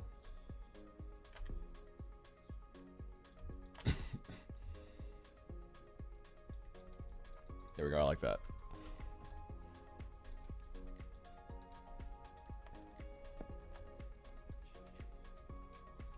You know what, I think as well, I'm gonna add an edge loop around here, at least somewhere in the middle. So that in case we have any squash and stretch kind of stuff happening here, then we might be able to have some kind of fun, like do, like that. I think that'd be a lot of fun.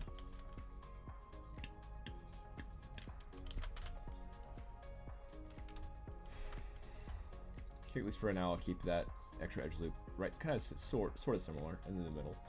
All right, so let's make sure I have the right symmetry on. So I'm going across the z-axis. So symmetry, object z. Let's make sure. Okay, it doesn't like me so far. Let's do world z. World z's it. All right. That's fine. I don't know why I do that. I can just paste with tab. Tab, there we go. Let's add that nice fun taper. So I'm gonna extrude. That taper in there.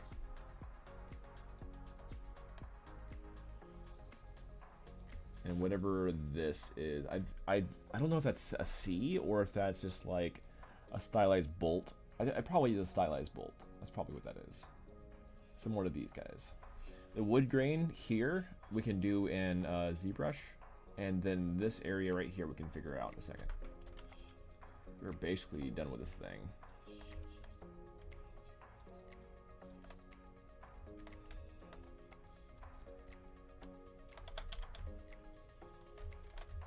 Let's bring it in a tad bit, make sure that it abides the same rules here.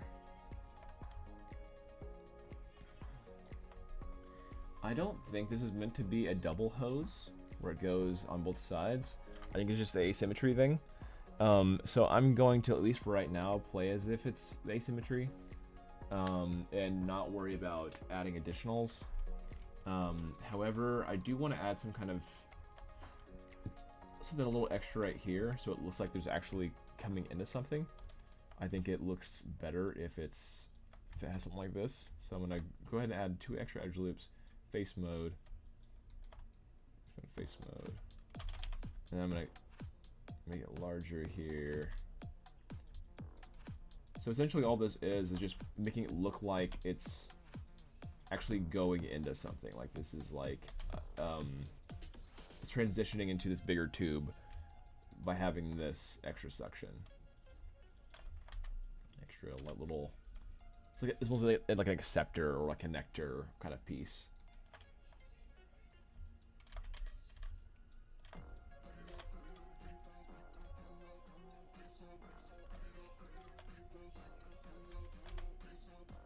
Go and pull that out a little more.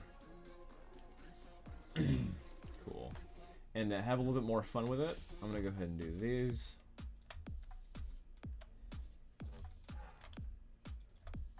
Right, and we can pull this down a tad.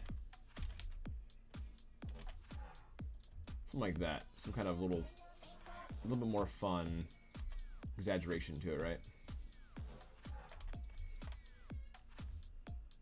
I like that a lot.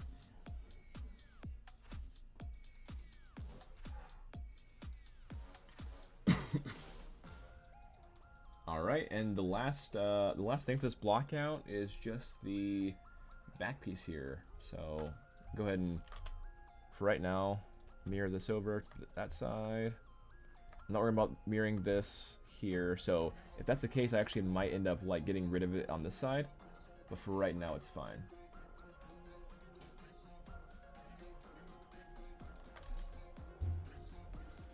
Also, this tube. I think it's okay if this tube kind of extends past this, but I don't really want it to. So I think I'm gonna just have it cut into this wood like this. And so this connector needs to be able to actually connect. So I'm gonna make this larger here. Kind of messes up what I wanted to do with it being extra stylized, but it'll still work fine. We have an issue with here. I see. Oh yeah, it's that stupid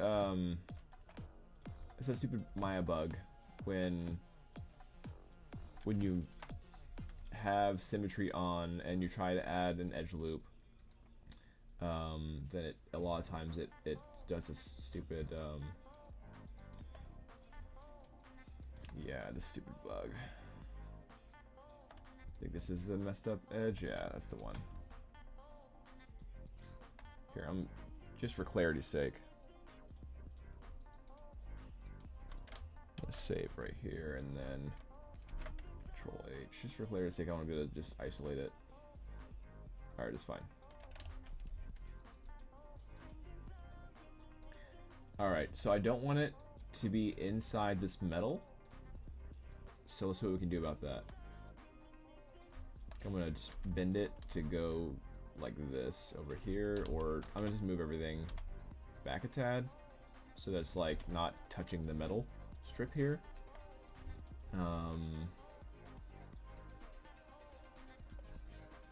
And this interconnecting thing is fine. But yeah, it looks like, and so the image we have like, this tube actually is skinnier, I feel. So for right now,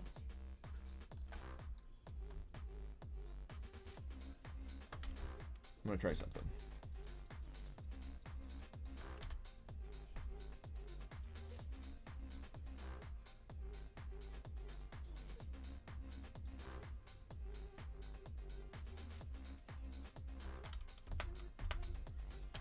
Try to just grab this only and turn off symmetry for now. It goes right in the middle. And try just to grab it. Do like this. So that I think I like that. I want it to be bigger than the handle though, so it doesn't feel unsubstantial. So I'm gonna do something like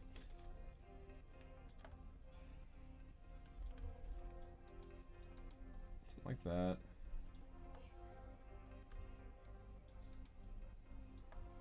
And then this, I think, needs to go out some more.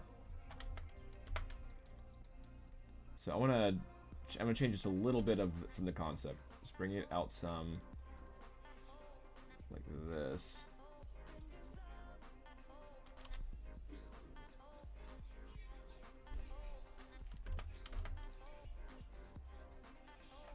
So yeah, these need to be pulled back. We're gonna soft select so it bends. We're twirl with it.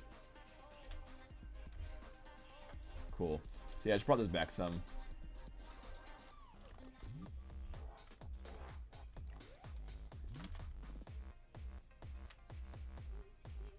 I just want this touching this band. I think it looks a little bit tacky that way. So I'm just adjusting a few things real quick.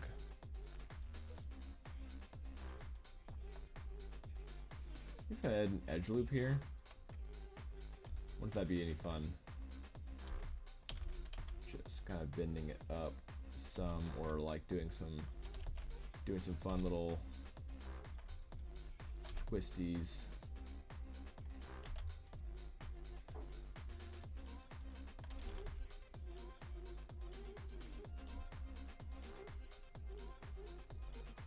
Kind of like that. I'm just kind of scaling it down a little bit, giving it some cartoonization a little bit, and then keeping this metal band away from the wood, so it looks like it's just transitioning into it better.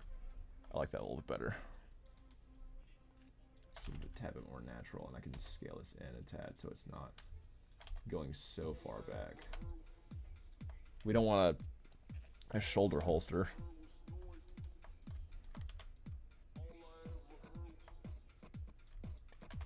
All right, let's.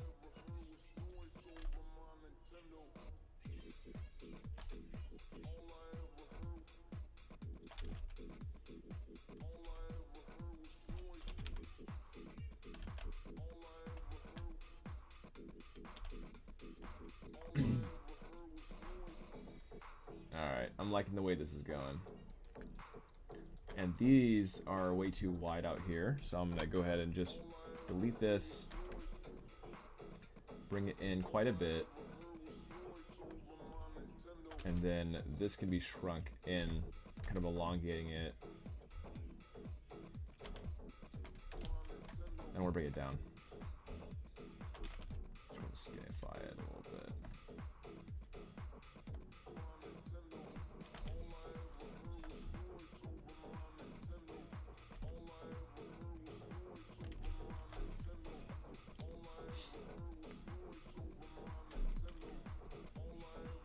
I think these are kind of one-off, so they might just be actually just capped, rather than just like going inside of the tube here. I think they're just going to be capped pieces. So for right now, I'm just going to keep it here. Center pivot.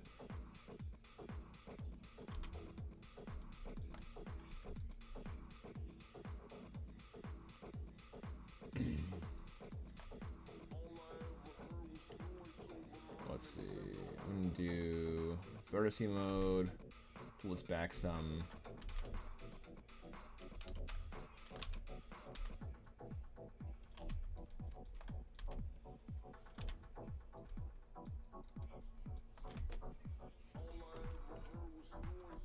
I'm gonna pull this up a tad, but I think it'd be kind of funny. Do something like this. Just give it a little more life, a little more something.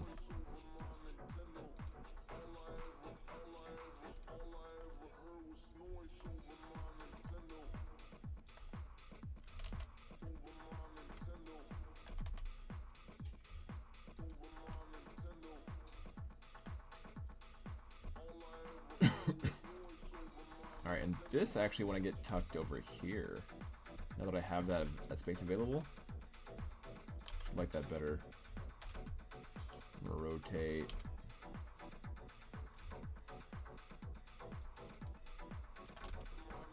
Rotate this way a tad bit too, like that. Ah, that's excellent. I think that looks pretty good. And this can be kind of pulled away by just using these vertices. And this could be rotated slightly this way to make it look like it's bent.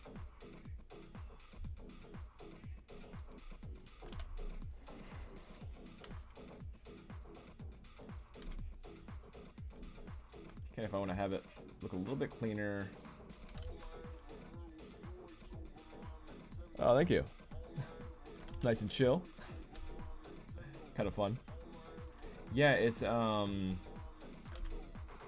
I suggest it, definitely. It's a epidemic sound. good for streaming. It's all royalty-free stuff. So I don't get pinged on YouTube. I thought about using the like art one as well, like the, I forgot what it was called.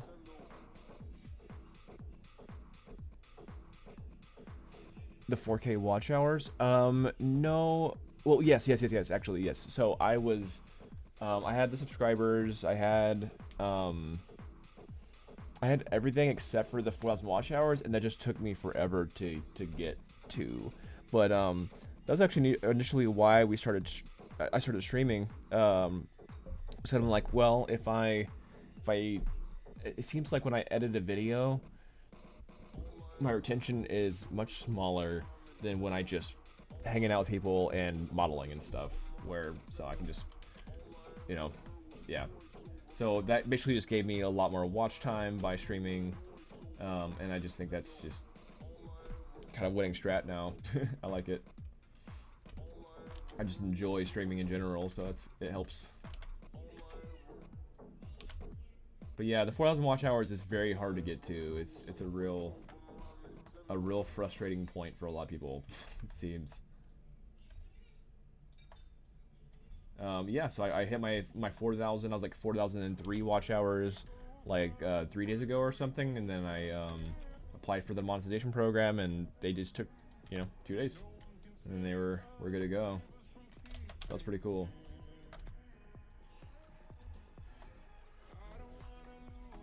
Say it can have up to a month, but they were pretty fast for me anyway.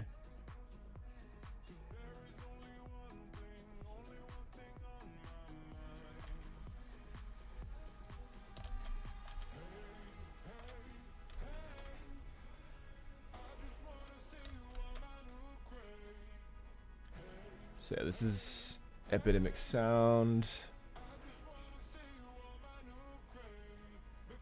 Nice. 3.2K.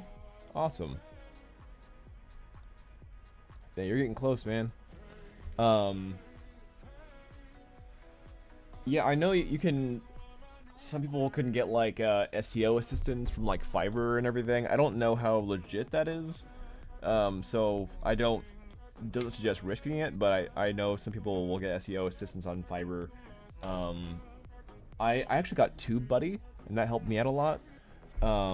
So it can like see where my SEO is, and it's like, so for instance, like this is like 60% or something, then I can adjust my SEO, like my tags and everything, and it kind of tells me how well my tags are performing and all that stuff. So I like TubeBuddy a lot for YouTube.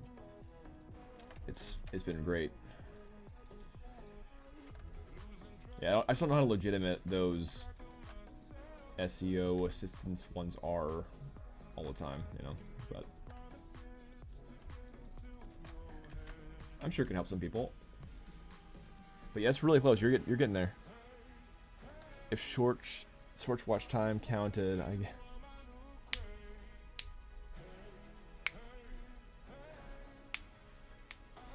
that's pretty good. And the cool thing about when you get monetized too is, like, I just found out this morning that you can kind of like monetize. You can back monetize all your shorts. So if you're doing well with shorts, then that might be a game plan. But yeah, I don't like how they have the split, like where like the shorts don't count as watch hours. That kind of bugs me. It's like either this way or this way, like 10,000 whatever it was views or whatever it was. Yeah, was it 10 million views? 10 million views on the short, something like that. It's crazy. But dropped it. Okay. Yeah, shorts I think will be more worth it when you're monetized. It's because like they just don't count for actual watch views, which is kind of lame. But I actually have used shorts. You can create shorts from past videos, so you can kind of like do like a highlight short, and for some reason you can only do it on your phone. So if you go on your phone and watch one of your own videos, then there's an option to create a short from your video. And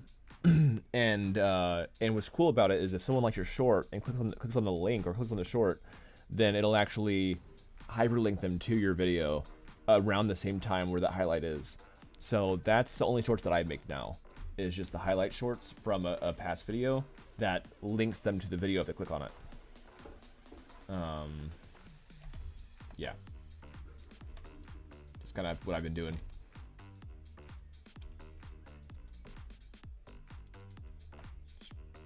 Like to help developers and everything, and so I think it's kind of just a good idea to be seen as much as I can be. People interested in this content.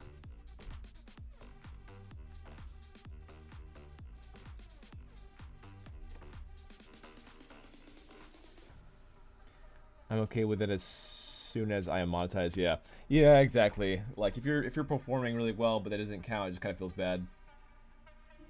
I don't think YouTube should have done that. I think that's kind of a mistake. I guess it like de-incentivizes it. There is like that shorts.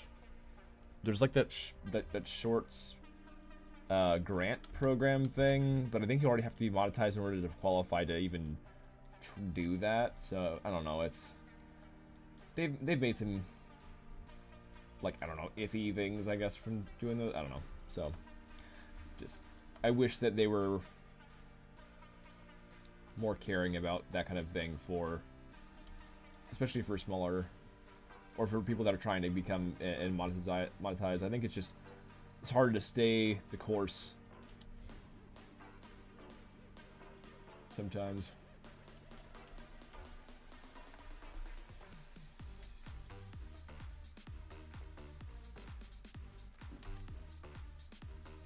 This should be exactly.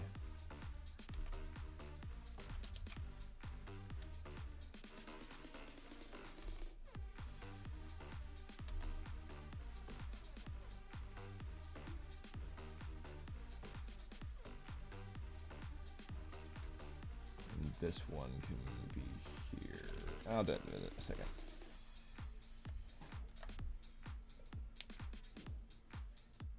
I agree. I totally agree. It is addicting and fun. It's just a good time. I like being able to just talk to people while I'm working. I think that's probably a big part of it. I think there's especially developing games and like and playing long form games, it's just such a long process, and it doesn't have to be lonely, you know. You can play and game with people and develop with people who are also doing the same stuff. I think it's just a good time. Kind of allows for a social outlet for us.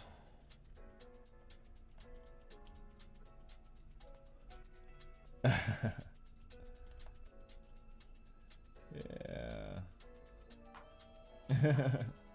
Thank you.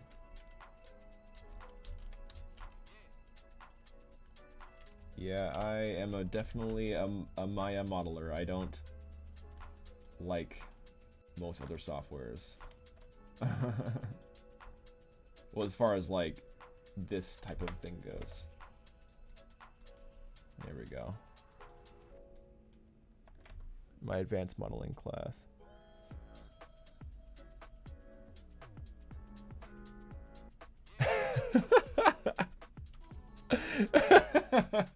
It's true. I to this day I do love ZBrush, and I heavily think that everyone should be a brusher, but at the same time it was not optimal for what we were doing in that class. Yeah, that was interesting.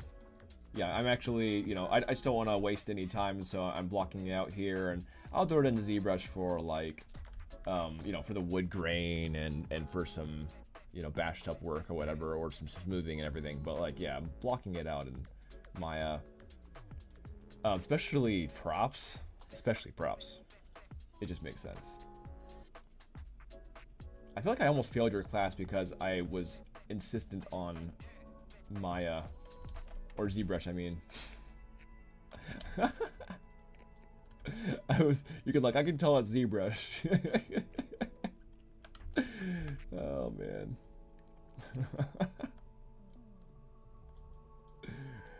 Yeah.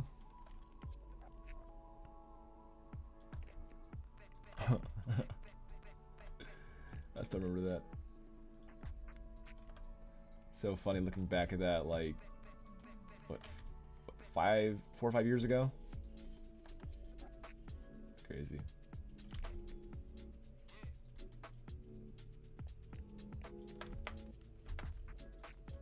Okay, this, I wanted to spike out here. Yeah, there we go.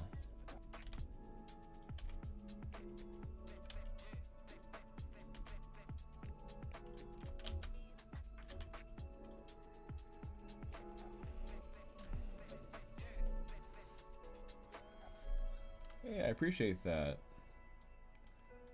I appreciate that. This is, you know, this is just my passion project, and it's just what I've been enjoying doing. I've been doing freelance, and I've been working, you know, with the Zombies Noir game. Went to Japan. Like it's been a lot of stuff going on lately, but it's been such a rush. It's a good time. Yeah, working with Synodic Arc has been great, and yeah, it's just been. I'm happy to have some time now to just do some modeling for my game and stuff like that for sure.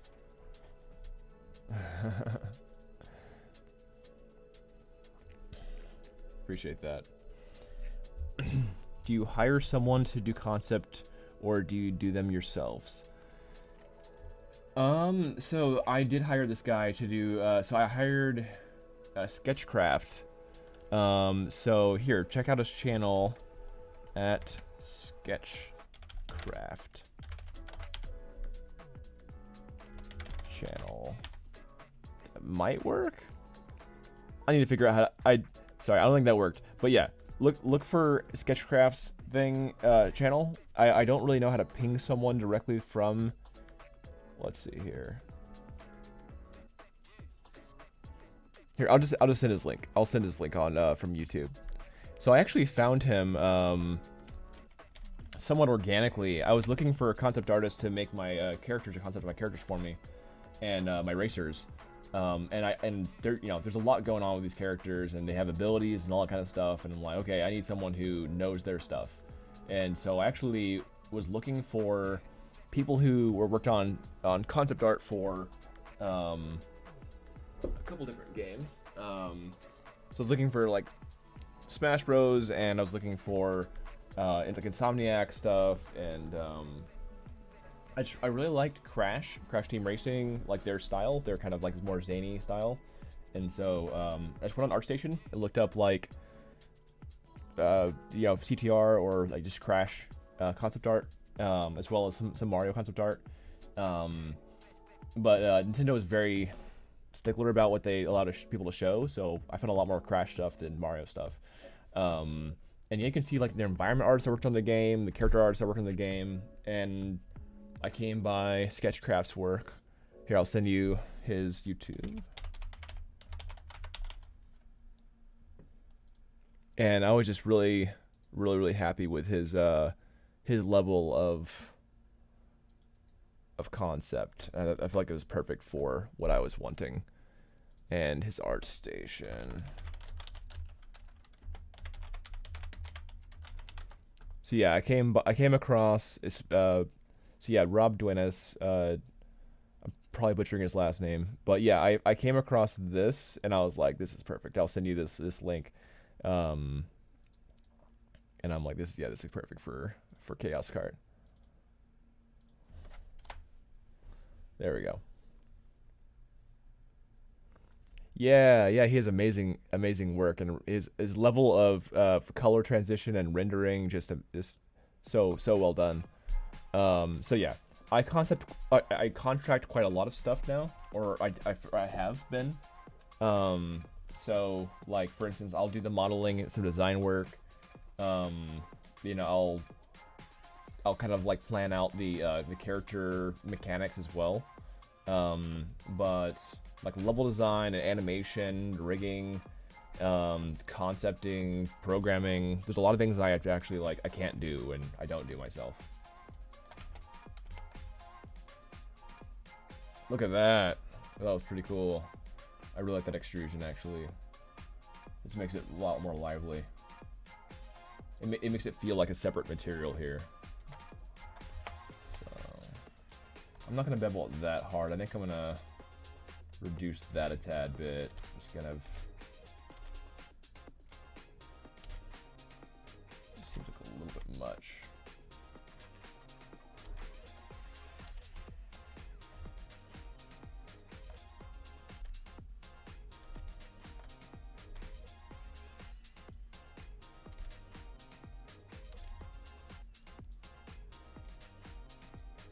Will turn me into a programmer.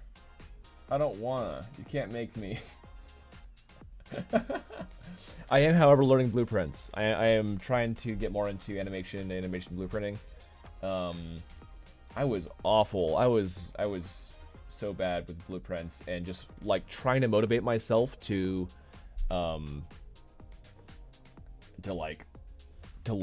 blueprinting and programming. Oh man. Oh yeah, thank you. I don't know how to pronounce your name, Locken or Lakin, but I appreciate that.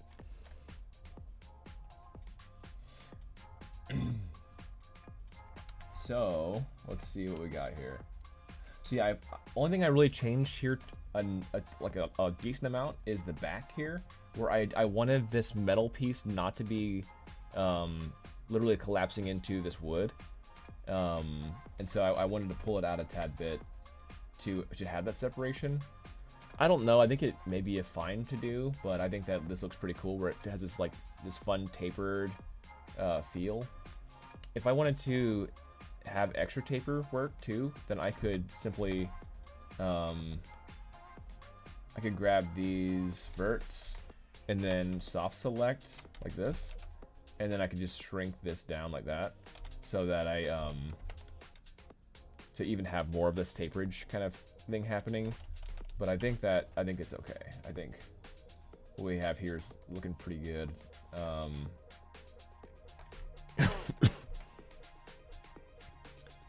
Take my level design class. I swear, I think I started to. I swear. Let me see. I think I started taking your level design class for the first week, and then there was a character class that I hadn't seen that was available, and I switched over to the character class since I was been more of a character artist. So that was, you know, at the time I thought a good decision, you know, because I just wanted to be a character artist so bad. But I kind of regret it now that I need to work on tracks. Yeah, I might need to contract some of your students though for some level design though. So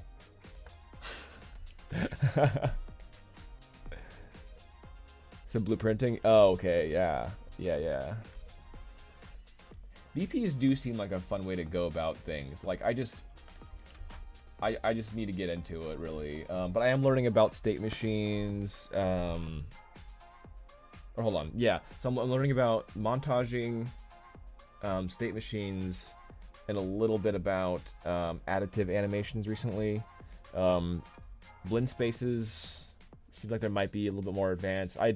Yeah, there's just a lot going on. But what are the textures for the blaster going to be added later? Let's see. What BP's accomplished. They're fun too. Yeah, I like the idea of having visual scripting for sure. I think it's really helpful, especially for people that aren't as inclined for programming. The textures are added as one of the latest things to do. All the animation side of things. Yeah. So Jasper texturing is added basically at the end of the pipeline for me. So I'll do like low poly. I'll go into high poly to add like wood grain and damage, and then I'll make UVs, and then I'll go for texturing. So that's why it's just great box right now.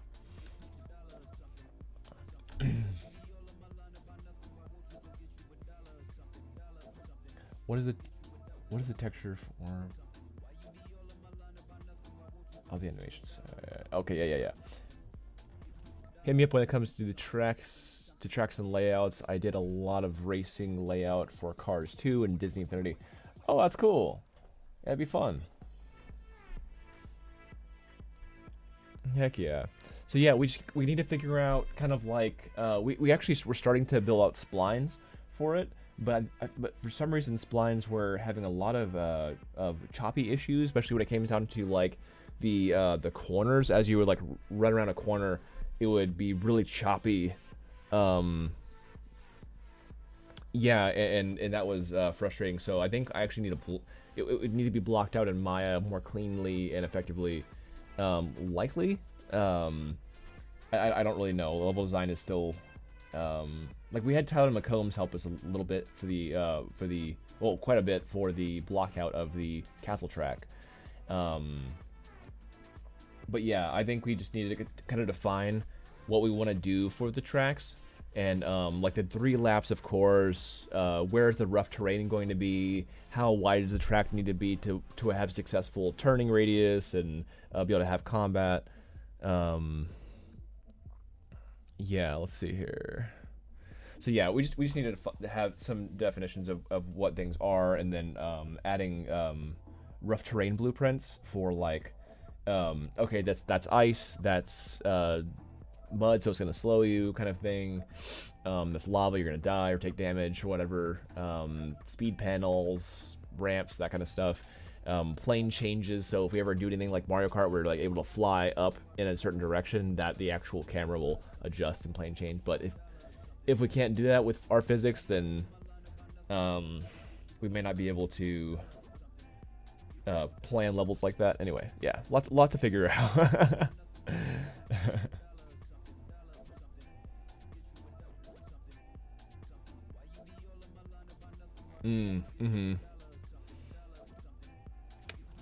Okay, definitely. Yeah, I'll let you know.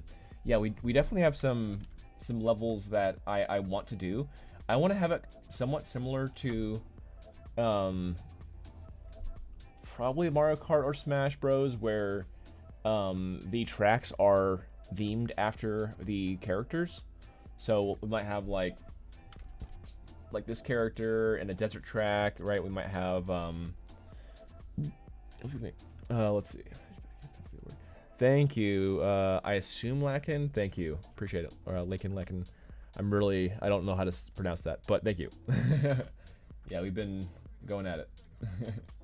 But yeah, I want to have it themed after the different characters and kind of like have a little bit of taste of their worlds.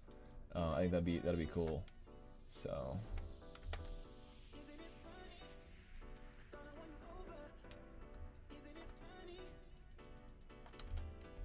All right, I think, let's see here. What else can I add to this? I think one thing I want to add to it, just for a little bit more stylization, is just kind of, let's go ahead and grab this, add an edge loop, and let's go ahead and just do a little bit of scaly bit, just to add a little more like tube feel, like a little bit of more fun here. I like that. Lakin. Ah, thank you, Lakin. Well, I imagine it wasn't your real name, but you know, it's cool to use. It's cool to use stage names too. Why not?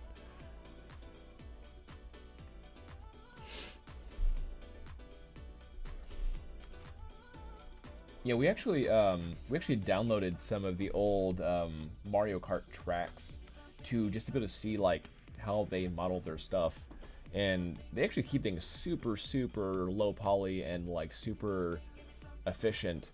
It's nuts how they do it, and I'm assuming the way they probably only have like one extremely large light map, maybe. I don't know. I'm learning more about that too, but I think mostly what I want to focus on myself for what I do is just animations, animation BPs, and modeling, sculpting, that whole bit. So basically a lot more in the character pipeline and props and vehicles kind of area. So anything that has to do with the characters themselves, I want to be a part of. I think it's a good time. And I want to be close to what's going on with rigging, but I don't want to actually rig it myself. I'm just not as effective with that. I think my time is better spent elsewhere. Alright, so I think we have a really solid base here of things.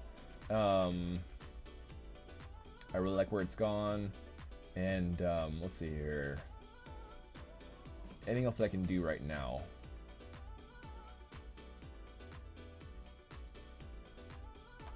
Let's see. I think I can cap this. I can mirror it over to the outside. Oh, character modeling is the best, dude. Character modeling is my favorite thing to do.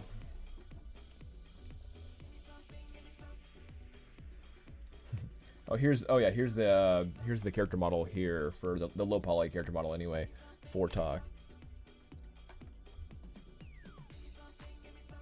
So I was really trying to be extra low here. So like even additional strap bits like this inner strap thing, it's all part of the leg geo. Actually, now that I think about it, I wanna switch that a tad bit. There we go.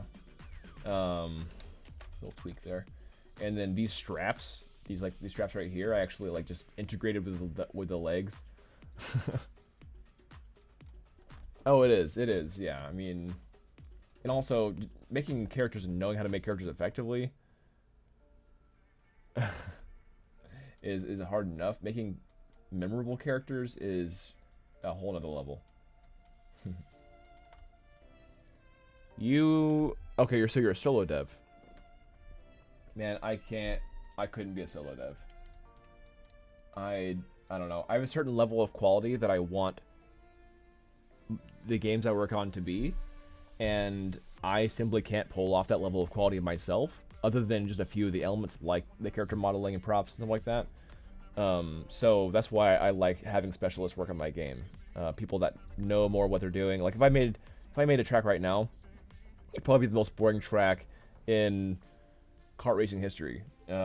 Because I just don't know how to plan level design stuff, right? It would be like a donut, right? Maybe I could add some fun stuff to it, but it just wouldn't be effective.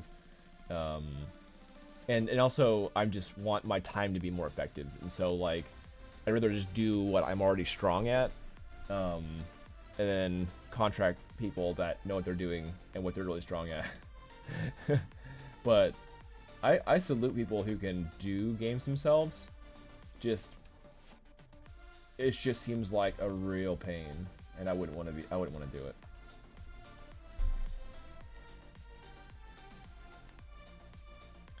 They haven't downloaded the Unreal yet.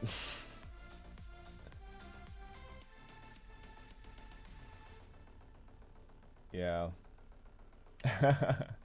Yeah, don't rely on your friends.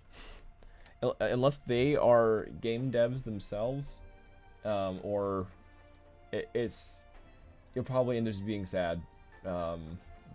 Yeah, like I know people that are even getting paid and still like it's hard to motivate them to do work. So yeah, don't rely on your friends.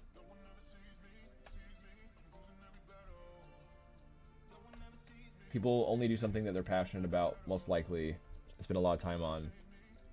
If you're making a lot of headway, like, I feel like one good thing about what I have going on with this game is that it looks pretty, and that there's already a view of what's happening in the game. So if you can make a vertical slice for your game, and then show other developers, they'll be more likely to work on the game with you. But if you don't have a lot to show, then it'll be just difficult to get like real engagement. Yeah, I don't know. That's kind of what I just noticed.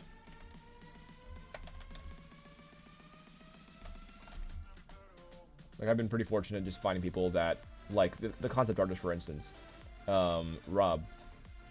So Rob actually, I'm actually gonna add this. I'm gonna leave it blocky.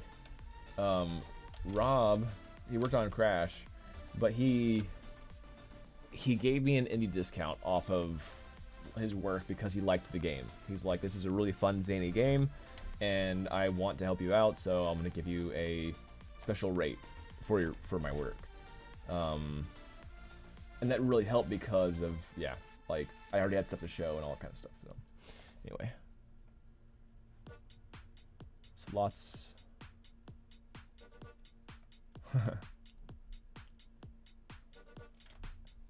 Even if they did get get it. They don't have any experience. Yeah, I agree with keeping what I'm comfortable doing. Yeah, still. So if you're more of a programmer kind of like mind, then I've done a lot of freelance for programmer, like people that are programmers who are running their studio, and a lot of times it seems like they'll outsource the character art, character rigging, character animations, and then they'll try to run the show on it with everything else. So they'll try to like make they'll try to integrate everything themselves. They'll try, it seems like that was the trend that I've seen, is that they'll do their own level design and they'll do their own like quest lines and mechanics and all that kind of stuff. They'll program that stuff, but they'll outsource all things characters related. Unless, of course, it's like a 2D game. Like if you're Thomas Brush and you want to work on your game yourself and you have like a 2D game, then that, that's a whole nother level of like if you're like doing like a platformer that has like 1 or 2 sticky mechanics and just keep it simple, then you can totally do it yourself. Kind of just depends. Let me see if this is matching up. I don't know if it is.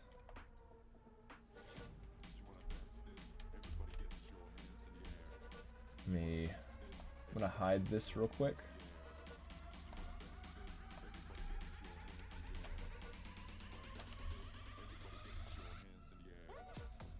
Alright, cool, it's matching up. Awesome.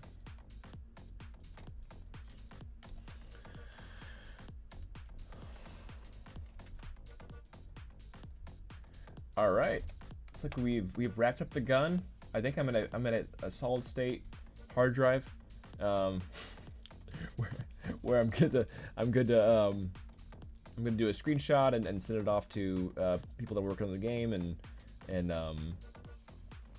I'm still considering deleting this part right here. I don't think there's a need for it. If it is asymmetric, I'm gonna just add an edge loop in the middle and then just grab faces, delete.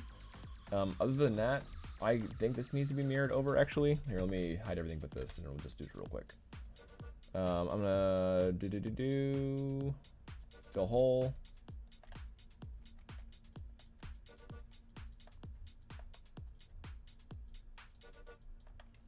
Just because, like, it's a back-facing thing, but just because it's let's see. It will be visible, so I don't want it to be not to see the void, right? You don't want to ever see the void.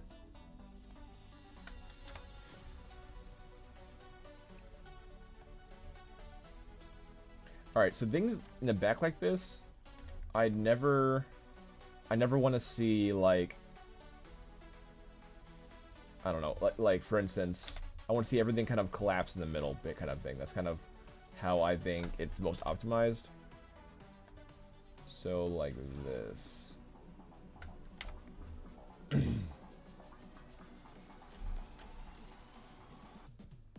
go ahead and do this and this. There we go. I can delete this edge. It's gonna populate anyway in triangles, but whatever. For right now, keep it quite optimized. Save it out. Remember that you can't export without it being quads. If you have any end guns, it won't work. So, all right. So I think I'm good now. I'm gonna go ahead and unhide everything here.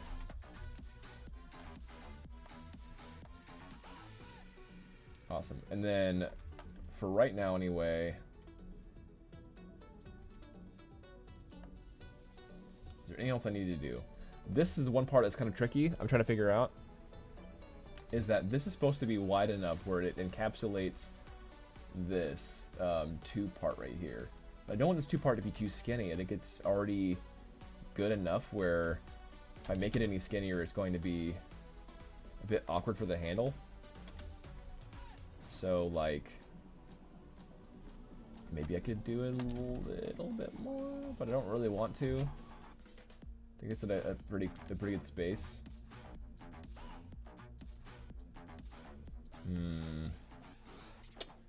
Think. Turn off symmetry. Keep that somewhat cleaner. So this needs to be wider, basically. I'm gonna just widen it for right now and see what happens. This looks way too chunky now. I just don't like that. Let's see. What can I do? What can I do? I can widen just these back areas like this. Looks a bit odd.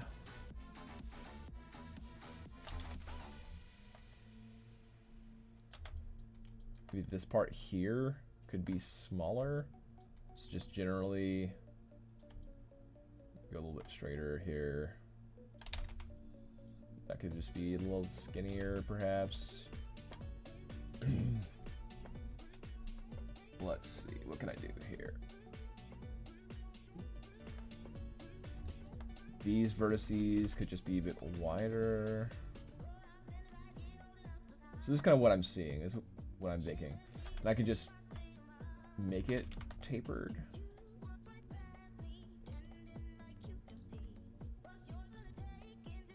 And grab that top view. It's just cleaner, easier to manage.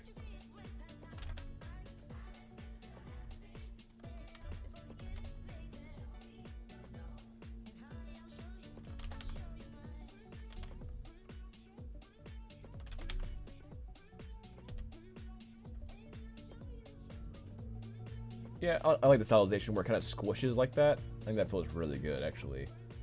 So this feels good, I think. All right, see ya. See you, Lakin. Thanks for popping in. I'll probably be on maybe Thursday or Friday. That's the plan, anyway. Bye.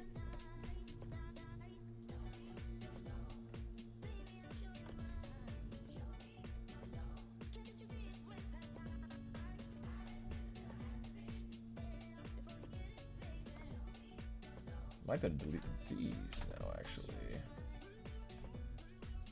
And just have, let's see here. I'll turn on that world Z again. I might just delete these and then scale these in.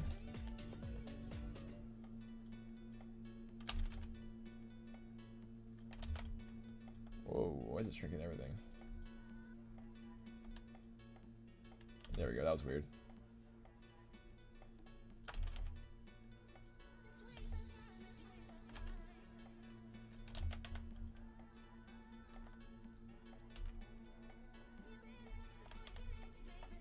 Okay, and this can be just even more up like that.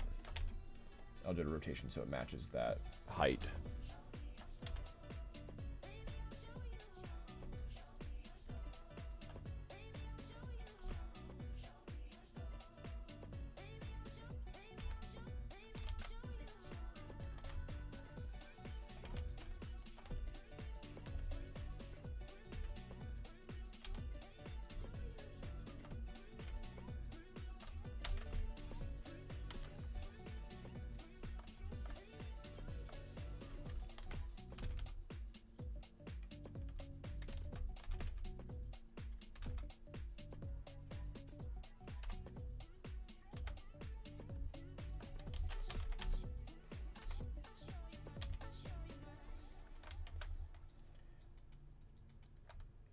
All right, if I add an edge loop here, let's see what that does.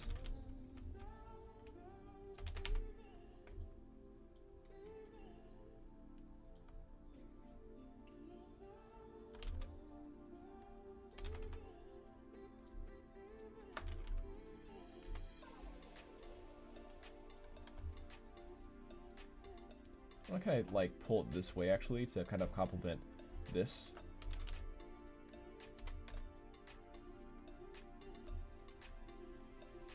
There we go.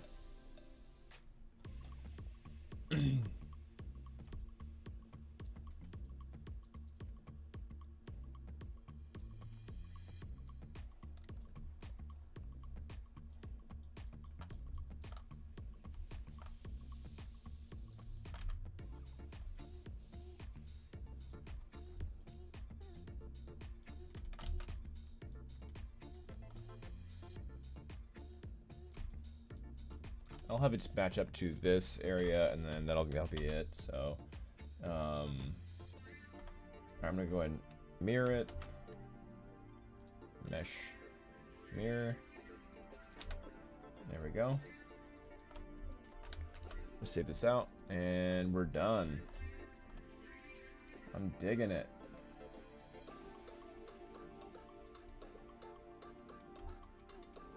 Turn off this plane.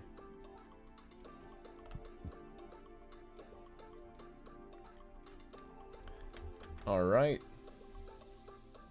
We did it, y'all. I'm gonna add an edge loop right here and one right here. Just knowing that, oh, I'll do one. Let's do like one right around here. Cool. Yeah, just knowing that I probably want to do something with that differently. But yeah, this is a good spot to be. Yeah, I think I'm going to let's do a screenshot.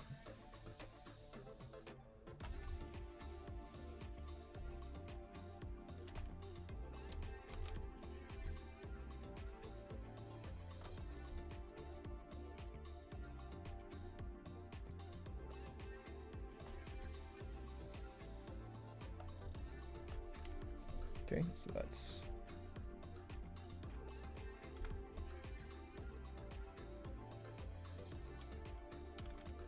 get a little more professional with it. Just gonna scale it in a tad. Only get that gray, you know. There we go.